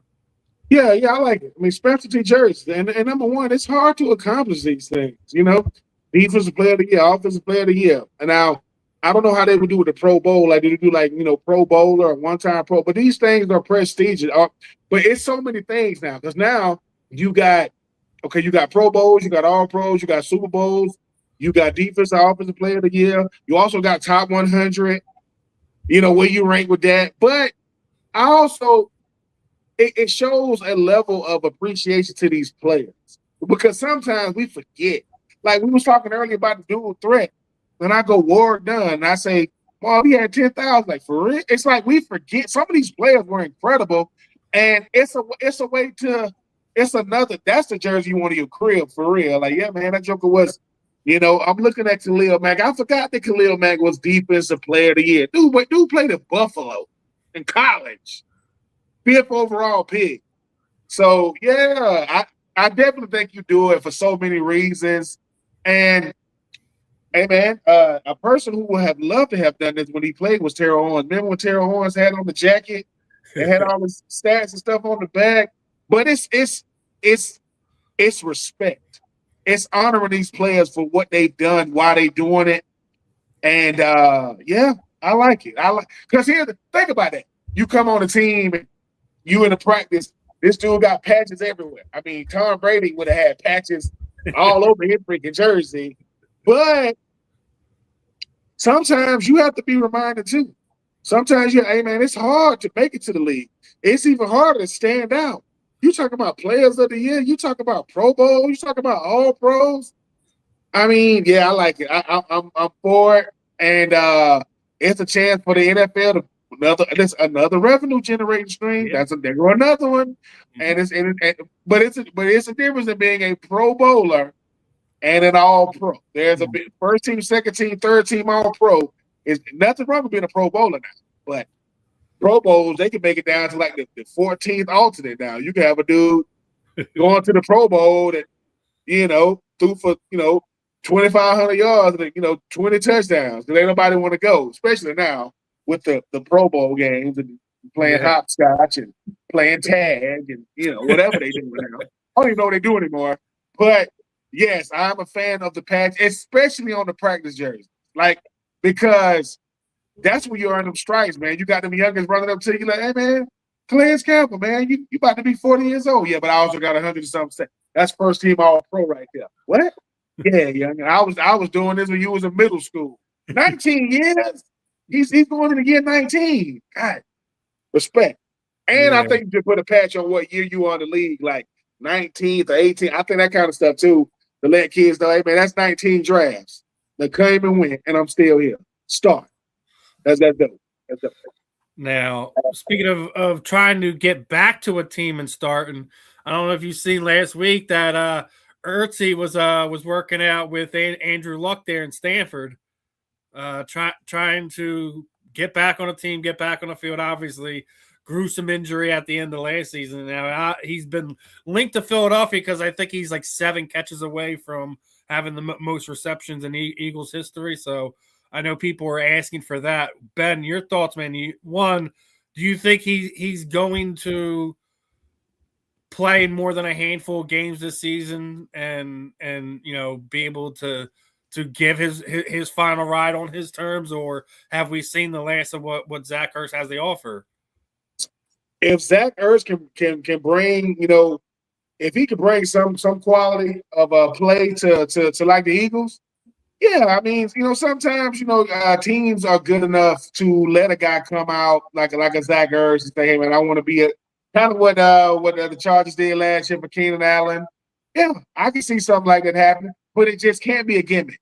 You know what I'm saying? Like, and I know Zach Ertz don't want to be a distraction. If you still got some quality football left in you, and you can help this roster, yeah, let's do it. I mean, a guy like Eli Stowers would benefit greatly from having a guy like Zach Ertz there. Well, yeah, and Zach Ertz understands this too. His best years are definitely behind him, but sometimes you get to come onto a roster for what you bring to a locker room, stabilizing an offense, helping guys just breathe a little bit. Hey, man, I was on that first Super Duper Bowl when we had that three-headed monster. You know what I'm saying? And so I just think that for a guy like Zach Ertz, it has to be a team that's good. It has to be a head coach in the front office that's solid, and it doesn't get much better than the Eagles for him. I hope they do it for him. And because you never want to end like that, on an injury.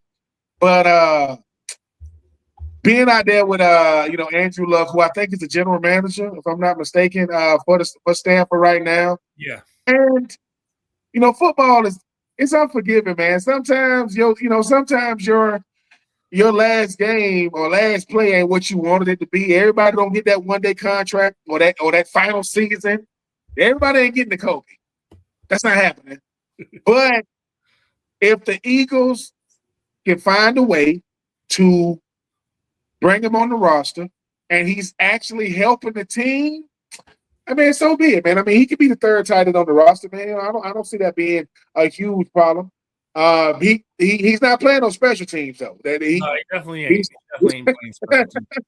But no, man. I mean, that injury was gruesome. Yeah, and I ain't gonna lie, it's weird seeing him in a Washington Commanders uniform, just like it was weird seeing him in Arizona. It was weird seeing him in Arizona, man. I mean, it was, but I do hope if he does find a way to make a comeback, the Eagles do give him an opportunity to go out there and break the record. And hey, man, 7 catches. You can get 7 catches ain't hard to come by in today's NFL. You can do that in 3 games. You can do that in 3 games. Yeah. Couple of wide sticks, couple of flat routes. Don't gotta be no seam route. And get them, and then let's take you out. Hopefully get you back. Get you back to the playoffs. Yes, sir. Yes, sir. What are your thoughts, Marvin? Do you think Dak makes it back to a team this year? He tore his ACL in week 14 last year. And, back in the day, that may have been, an issue. But listen, we all saw Adrian Peterson tear his ACL and come back the next season around for 2,000 yards. You know what I'm saying? So from a health standpoint, I'm sure he'll be fine. There should be no, issue with that. We've come a long way with that injury. And even last year, he still had 50 receptions, 500 yards, a bunch of touchdowns before he got hurt. So he can still play. And it's an injury he should come back from. And I think it's realistic that we're going to see him play ball this year. Will it be in Philadelphia? Man, listen. I don't know. And I don't think you do it just for the nostalgia or that I wouldn't be surprised to see him go to like Buffalo or somewhere like that. I wouldn't. I do want to see fans have these fantasies about players and teams. NFL owners don't. You know what I'm saying? Fans have these fantasies about where the player's going to land and why and all this stuff. Again, this is a what have you done for me lately? As Ben said, they got a new draft every year. They just had one. Philly may have moved on from that. I don't know if they're going to give him a retirement tour for 7 games. But I think he'll be back in the league for sure. We'll see where Zach lines up, regardless if it's Eagles green, Bills blue, hell, even Dolphins aqua, wherever he winds up. I hope he does well. And he's one of those guys that's just he's just that quiet, cool kind of guy that just demands your respect. That's why I've always loved Zach. We'll see what happens and how he lands up. Now, as we were just talking about the Dolphins, I got to mention what the NFL is now doing to Troy Aikman, as he is now involved in their front office. So the NFL is extending the team access restrictions to Aikman due to his consulting role with the Dolphins, like they did last year with Tom Brady. Aikman can join the production meetings virtually, but cannot attend Dolphins practices or access team facilities. He can still interview players away from facility and broadcasting games involving Miami, things of that nature. That is the absolute right way to handle it. I don't, especially when you have guys who are doing those announcing roles and they have existing roles that are with current teams to prevent any information that he would get that would be able to help Miami. Same with Tom, and information he would get that could potentially help Las Vegas. So not surprising, but it's good to see that they're being open about it. Marvin doesn't like it. What's going on, Marvin? Why? What you talking about? This is corporate. I mean, you got to have guardrails. This is corporate America, the land of greed. America invented espionage. I mean, yeah, listen, we've already seen the NFL owners collude and all that stuff. All the craziest stuff that you think wouldn't happen because they're professionals. And man, look, this is competitive. It's about money. Winning ain't easy. A little bit of information can go a long way. When you dealing with ambitious people, and money's involved as well. I mean, yeah, you got to have these kind of restrictions up. So I get it, man.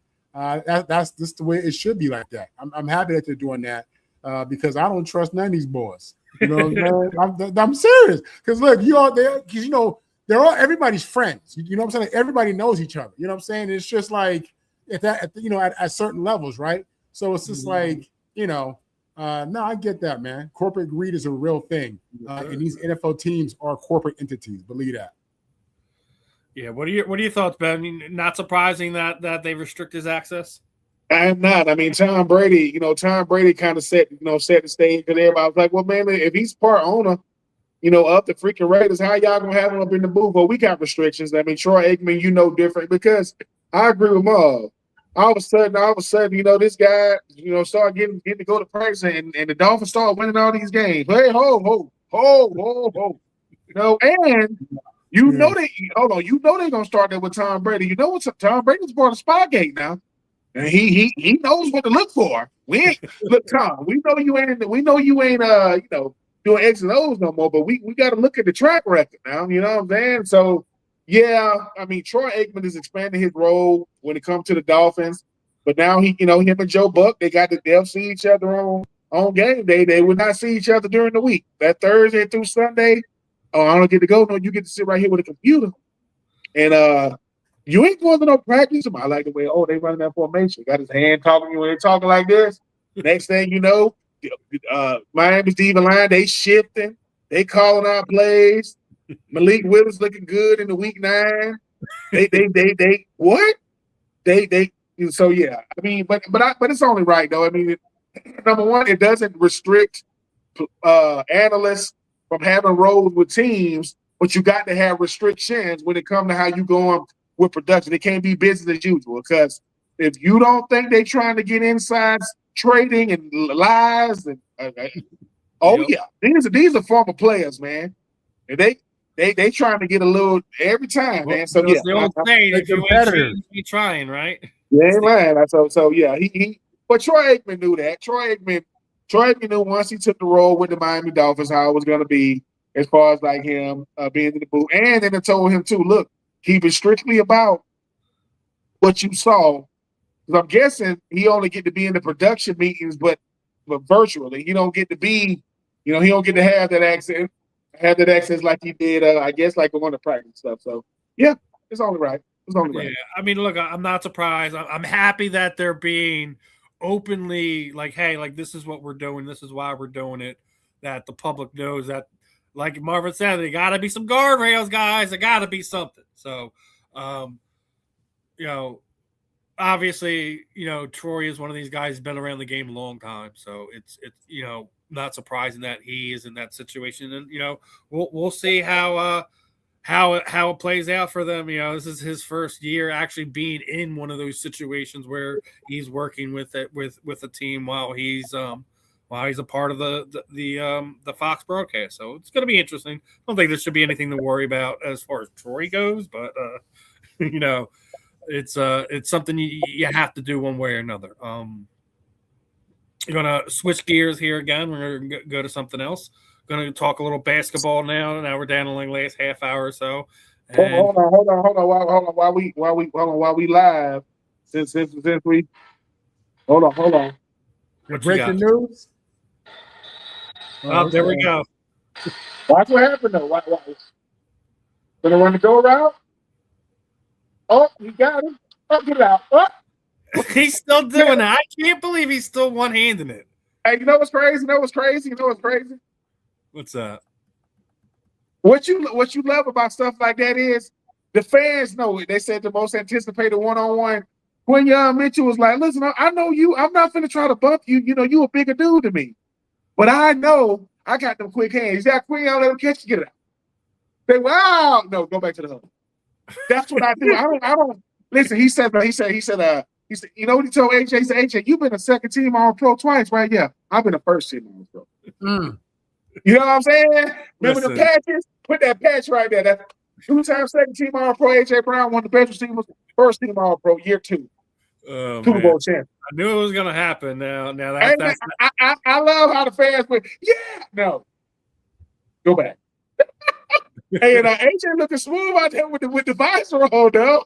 I like that. Yeah, AJ like does look bad with that visor on. I'm not even going to act like that doesn't look sweet. But he's no longer in Eagles green and white. He's in blue and white there up in New England. But again, as I said, as we're switching gears here, we have retirement news as Russell Westbrook has officially said he's done. He's hanging up the sneakers after, was it 16 seasons? So 18.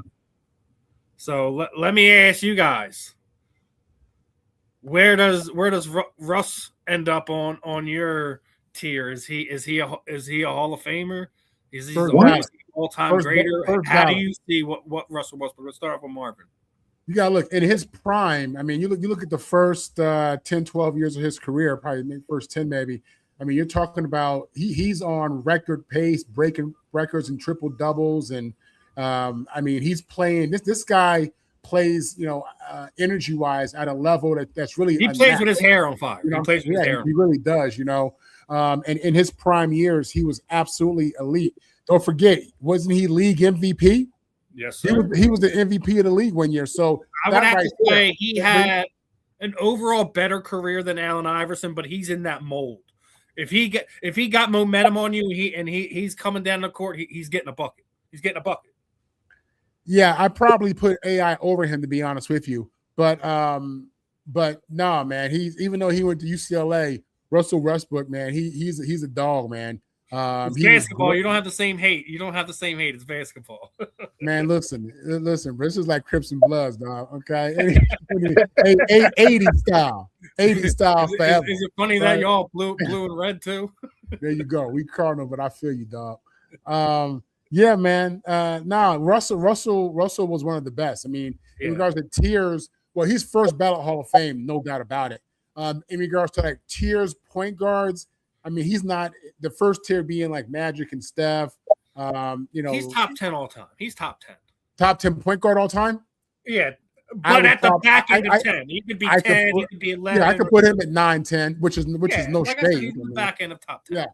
Yeah, but he was a dog. Yeah. What are your thoughts, Ben?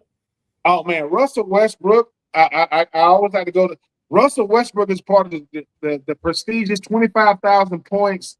10,000 assists. There's only one other guy that's done it. His name is LeBron James. That's it. 25,000 points, 10,000 assists. Right? He's also a part of the prestigious club with LeBron and Luka Doncic, and that is they're the only 3 players to get triple doubles against all 30 teams. They got a triple double against all 30. But what puts him in the class all by himself, who's the all-time leader in triple doubles in NBA history? That would be Russ. He got the most. That's saying something, right? Yeah. I got the most triple doubles. When I won it, when I think about Russell Westbrook, I think about he met. Most guys will never ever reach their potential. Russ did. Russell Westbrook. I won MVP, And to let you know the MVP award is fickle, I won the MVP when I averaged a triple-double. I averaged a triple-double the next year, and I didn't win it. So what was different about Russell Westbrook to me had that Kobe, I'm trying to take your soul out there. The way he played basketball, he played a ferocious style of basketball. And to know that he still got basketball in him to walk away, hey, man, we going to miss Russ, man. Russ and KD and James Harden is the reason why OKC fans – Russ is the reason why OKC fans don't know what it's like to have losing franchise because they've been good since they left Seattle to come to OKC. But no, when Russ is one of those guys, you're going to miss him, man, because you miss – I like the fact when we went up against KD, he all up in his grill. What's up? Like, Russ, like, you talking a lot of trash from over there. What's up? Right? And Russ played hard, man. Like, Russell Westbrook gave you everything he had. And, he's going to be missed. Shout out to him. First ballot Hall of Famer, no doubt. I mean, now, you're throwing stats out there, right? And obviously, I had to mention LeBron. Have you seen the list of potential records that he has a chance to break, right? Obviously, historic milestone, 24th season. He's only, 1,500 points away from reaching 4,500, right? Only 76 assists away from passing Jason Kidd for third all time. 28 steals away from Gary Payton's fifth all time. 27 wins from passing Kareem for first all time in career wins. First off, I'll start off with saying that right now he's passing Kareem's 27 wins because I don't think there's no way the Sixers don't. He did Jason Kidd too. He's going to get Jason Kidd. What was that? He's going to get Jason Kidd too. I don't disagree with that either. I think I already told you I thought that LeBron's going to be more of a facilitator here in Philadelphia as it is anyways. But I think if he plays both years, I think he breaks every one of those potential records that he's coming up against. That third all time to passing Jason Kidd. I don't know if he'll catch Chris Paul or anything like that, but I mean, he has an opportunity to push himself into another tier that is beyond ridiculous. Marvin, what are your thoughts? How many of those you think he's getting this season? You think he's getting 2, 3, all of them? Yeah, I mean, listen, I've been a guy who for years realized that if this guy plays the game for as long as we thought he would, because I thought he'd be playing, I envisioned him playing as long as he could.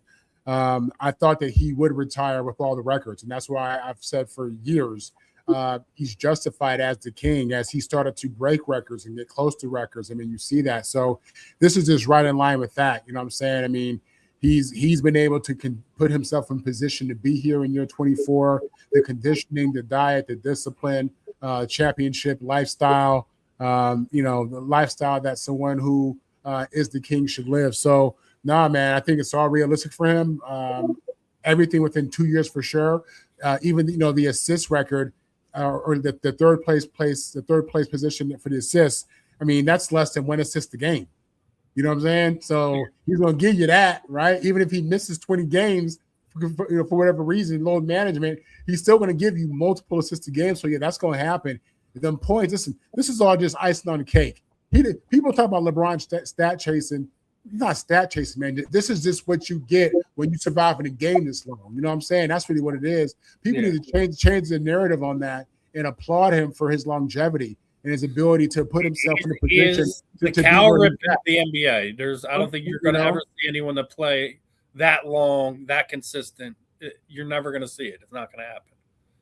Yeah, you're absolutely right. So no, all realistic, and I think it's going to happen.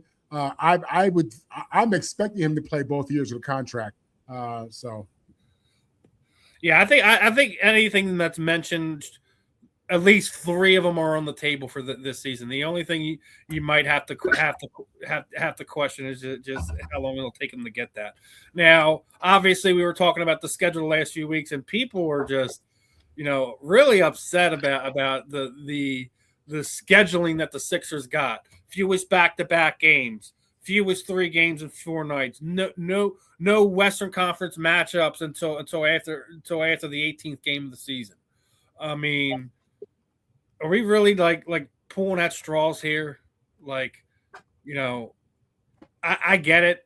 Like, they waited for LeBron to make the scheduling and all that, but to sit there and being like they're being kind of handpicked to they still got to play the games. They still have to be healthy, like regardless of what it looks like on paper. Like, yeah, it does look somewhat favorable. We're talking to a team that has dealt with massive amount of injuries to their their big two or big three over the last 5 years. So we don't, regardless if you don't have the fewest back-to-back games and things of that nature. That's what happens when you get a team that has that star level of player on there. Because what have we been crying about? Oh, well, they do all this load if you have schedules like that, when you have teams that have players that are on it makes more sense to give them that flexibility so the fans can see the actual players play on the court, not to sit there and watch them healing up for having a rough scheduling road wise, however that works out. I mean, maybe because we're benefiting it from the season. I'm not the one that's sitting there poo-pooing it, but I mean, at the same time, like, you protect your investment. I don't want LeBron James sitting on the bench because they just played 6 games in a row. I don't want Joel Embiid missing 3 of those games or whatever. Like, we want to see the stars on the court. We don't want them to trim the season down, so you have to make adjustments some way.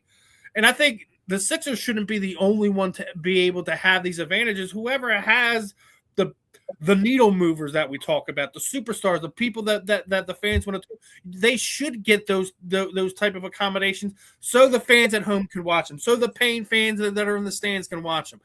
These are how you control the load management type of situation. So I don't have any problem with the way the Sixers schedule worked out. What about your thoughts on this one? Let's start off with Ben. I mean, that's what happened when you got the king, man. That's leverage. What? So you telling me we're gonna win? Listen, the Sixers get the benefit because he went to the Sixers. They would have did this had he went to the Miami. They would have did this had he went to Golden State. They would have did this had he went to Cleveland. No, he went to the Sixers. And if you don't like it, beat them.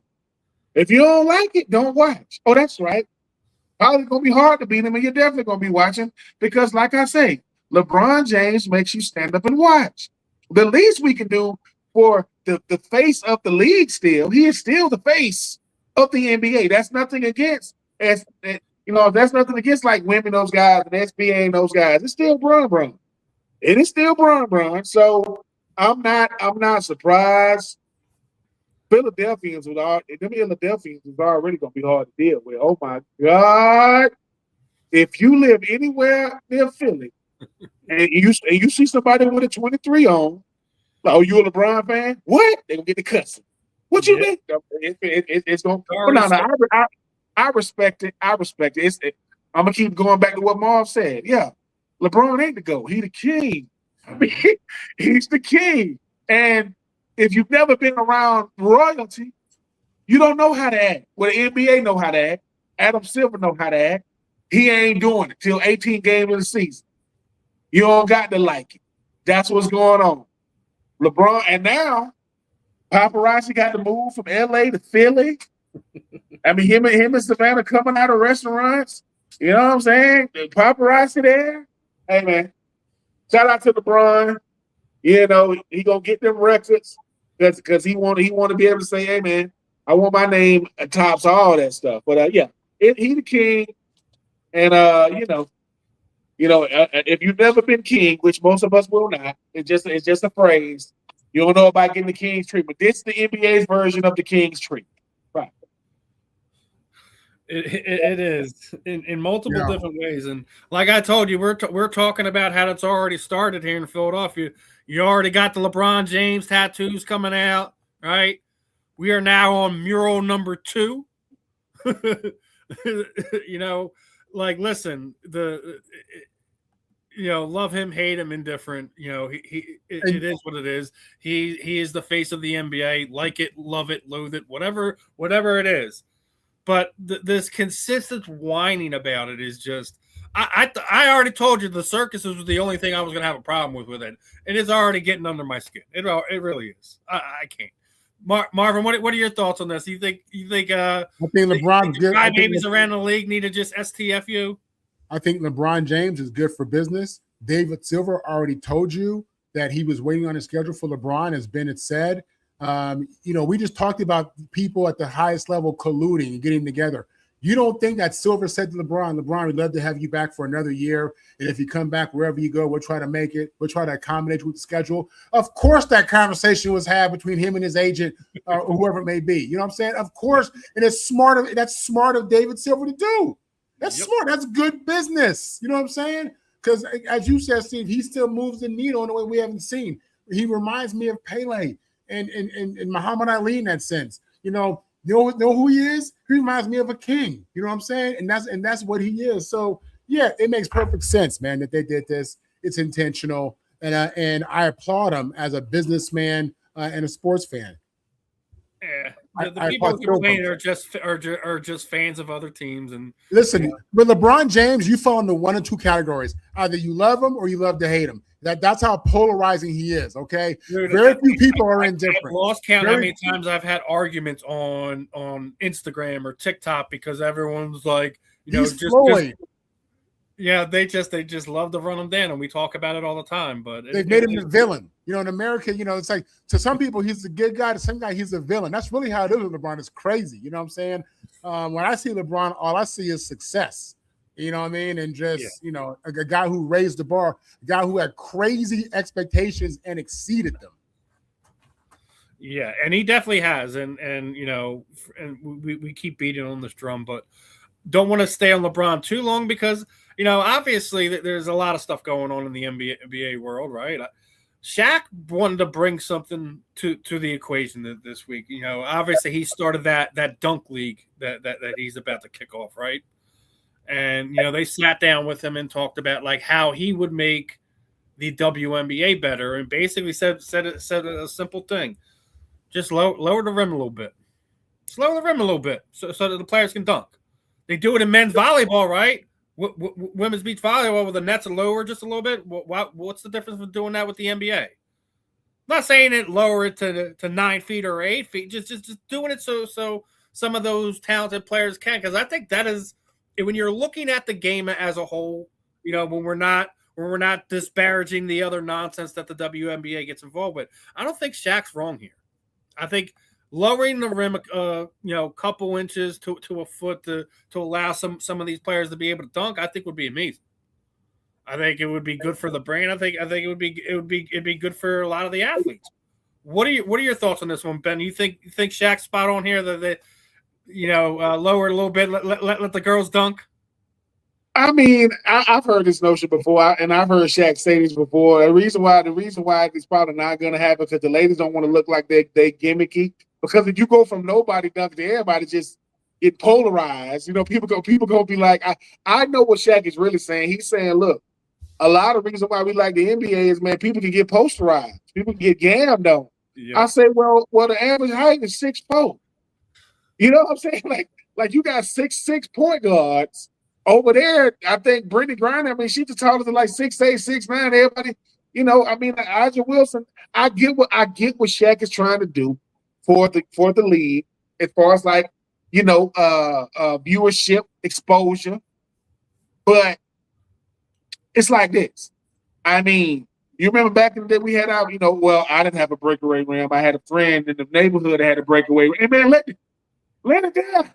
Let the rim down. Back when you couldn't dunk, then it just became a yam session. It was beautiful out there. But I get what Shaq is trying to do. I really do.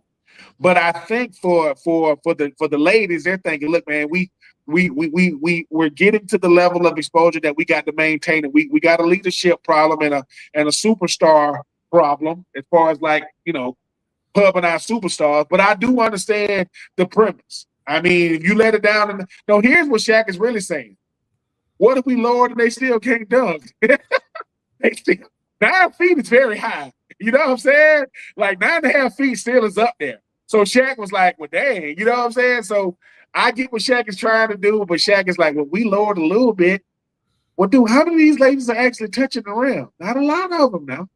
Not a lot. Getting a block shot at the same as yamming that thing. So, yeah, now I get what Shaq trying to do, and I love what Shaq is talking about the WNBA. That's bringing more attention to it. But if we let it down, Marvin, Steven, they still doing layups. Well, you know what I'm saying? There was much to do about that. What do you thought, Marvin? Is Shaq have a point here, or is it like what Ben's saying that? Well, when you look at it like this, I mean, the reason why the men can dunk so easily and the women can't, men have more muscle. You know what I'm saying? Their bodies are built differently. So it makes sense. And the dunking is a big part of the game. Don't forget, for as much as this is competitive sports, it's also entertainment. And that's what he's trying to say as well. So, yeah, if you want more girls to dunk, lower the rim. That makes sense. If you want to make it more entertaining, lower the rim so they can dunk, give fans that opportunity to see that. But then you wonder, is it going to hurt the credibility of the game? Women's sports has come up, and they're coming up for sure, but they're still fighting. So they're still fighting to be relevant and to be seen a certain way. Does this change that? Probably not, to be honest with you. If the game can be more exciting, I think people will be into it. I get it. At the end of the day, what Shaq is saying is, don't be afraid to evolve. You've been around. The WNBA has been around for 20 years, whatever it may be. Don't be afraid to say that maybe we got it wrong or maybe we can do it better. Don't be afraid to evolve since the bottom line is getting money in the seats and getting viewers. You know what I mean? The bottom line is the business. This is what's going to bring the business. So I think it'll be a good thing. I think it would be too. I wouldn't be opposed to it. Regardless if they can or can't at that point in time is up to them. I mean, I think anything to get away from the current, PR nonsense that they have to deal with right now would be for the best. Last few minutes as we wrap this one up, and got one more for you. I'm gonna actually got more than one, but we're only gonna have time for one. So, who's a player from your division you're supposed to hate, but you secretly want on your team? That you like, you know what? I hate this mofo, but if he played for us, man, listen, we'd be, championship level, whatever. Who's the one player that you just hated and you would in the back of your mind you would love to see them in your colors? Let me start off with Ben on this one. Well, see, I root for two divisions. One is the AFC South because I played for the Titans, and one is the NFC South, which I played. That me being a Falcons fan, I'm gonna start with the AFC South, and that's easy. I mean, that's Will Anderson Jr. Good God, I wish he played for the Titans. Will Anderson Jr. he's a home wrecker. He's a relationship wrecker. He wrecks everything. This dude, he's the best player on defense, not named Myles Garrett. And I think he's going to be up for Defensive Player of the Year this year. Give me Will Anderson Jr. And with the Falcons, that's easy. Derrick Brown for the freaking Carolina Panthers is a monster at defensive tackle. Like, people don't talk about. He's like Jalen Carter. Steven, Jalen Carter get the pub, though, because he's on a good team. Good players on bad teams don't get no pub. Derrick Brown is because, our pass rush, I don't know if you guys have heard Pierce, he's out for 8 games, He running for police and tripping. So he's out for 8. Love to have Derrick Brown. But as a guilty pleasure, though, I would love to have Ted McMillan or Chris Olave from the Saints, or to go along with Drake London. You got Chris Olave on one side, Drake London on the other. You know what I'm saying? But yeah, give me Will Anderson Jr. for the Texans to go to the Titans to be right beside be on the outside of Jeffrey Simmons, or give me Derrick Brown to help a defensive line that we need 2 things. We need Jesus, we need prayer, and we need a drink. It's going to be a long year, but it's Falcons D line. It's going to be rough. No, you're already dooming and glooming. What about you, Marvin? who in your division would you put on your Jets right now and think that you guys would be a much better team that you currently hate? Easy. AJ Brown. As a Jet fan, growing up as a Jet fan, my pop played for the Jets for 9 years. The They're my second favorite team next to my Trojans. But growing up a Jet fan, we actually have a decent team this year, minus the situation at quarterback, which we don't know which version of Geno we're going to get. Garrett Wilson's the real deal. I like our tight end. I like our backs. If we had an A.J. Brown to line up opposite of Garrett Wilson, oh my God. You know what I'm saying? I don't like his disposition, to be honest with you. I don't like, the whole leaking information and leaving the team and talking junk. I don't like all that. That's not what men should be doing. That's not what, we shouldn't be doing none of that. But the numbers say the boy can play. So give me that. I like that. See, that about Marvin is the numbers say the boy can play. I like that. The numbers still say he's got a 10-cent head too.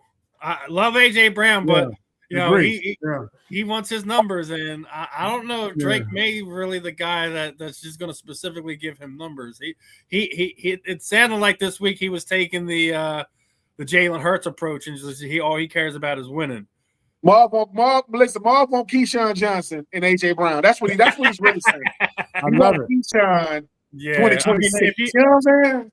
If you're putting me in a corner, I guess I'm in the same boat. Give me scary Terry McLaurin to put next to Devontae Smith. I think that would be ridiculous. But I mean, there's no one else in the division I can see defensive wise or anything. You won't want CD Lamb or George Pickens? No.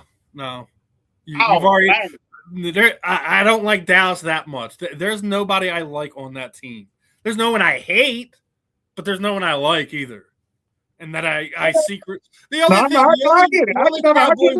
Would be Lamb because he has that relationship. Go ahead. You won't want Quentin Williams. I already got two studs. No. You get to add him to it. Like you still keep Jordan, you still keep Jalen, but you get to add Quentin. When does he play? Quentin Williams. But when does he play then? No, I mean, they can't play every snap. That could be a part of that rotation. Oh, no. Think about it. No. I'm sorry. Jordan will probably have to go to the bench and come off the bench with Nolan Smith, and it'd be Quentin and Jalen Carter. Yeah, no. Quentin, you know what I'm saying? Quentin Williams is nasty good though. That man. That's a 300-something pound man with braces in his mouth. He's throwing the wound over there to Marvin because they got rid of him, and he's like, man, I don't even want to hear this. True. But as we're to the end of it, just wanted to have a fun one to kind of pass off on this one. Another fun one in the book. Final words, parting shots, Marvin. I look forward to these shows, man. It's awesome. You can catch me, Marvin Powell III. Marvin on the mic is my handle on social media. I write and cover sports for Roundtable Sports. You can catch me with USCJ, talking USC football. And, just looking forward to football season, looking forward to Trojan season. Ben. Listen, recently I was at a restaurant with my daughter. Lady comes up to us and she said, what you want? I said, I want chicken wings. He says, boneless or traditional? I said, ma'am, there is no such thing as a boneless chicken wing. That's a chicken strip. That is not a wing. Chicken wings have bones in them. Marvin Powell. The whole thing. There you go. We ain't stopping there. Listen, another fun one in the books. Again, guys, hit the QR code, like, subscribe, follow where you can. Show the love to my great co-hosts here in Marvin and Ben. Make sure you guys are following them on their social platforms, Facebook, X, whatever, Instagram, whatever your particular poison for social media is. Keep showing us some love. Again, guys, we're just inside 3 weeks before we get full-time football again. Marvin's already getting his itches going in, but listen, we're about 2 weeks away from 1,000 football players being cut. That's where we're really at. So enjoy the games that you have. I literally seen a fan that was making fun of fans for paying attention to the preseason game. Like, I'm like, listen, if you want to know how hard the National Football League Diego Pavilla, who was former Vanderbilt quarterback, who was a Heisman Trophy runner-up, didn't even make it to training camp with the Ravens. It's that stiff. It's stiff out there, man. Stiff pickings. And I'm gonna keep on saying this: Marvin Powell for Hall of Fame. And if you've ever played in the National Football League, if you played 1 down or 20 years, you got my respect over here. I don't give respect to the Hall of Famers more than I give respect to the no-namers. I'm giving it to all of them. So we don't do that over here. Hey, true, who you respect? Every last one of them. If you did anybody that wore their shield, that shield. If you got a check, I respect you over here. Period. All right. So what about this one? What about Hacksaw Jim Duggan?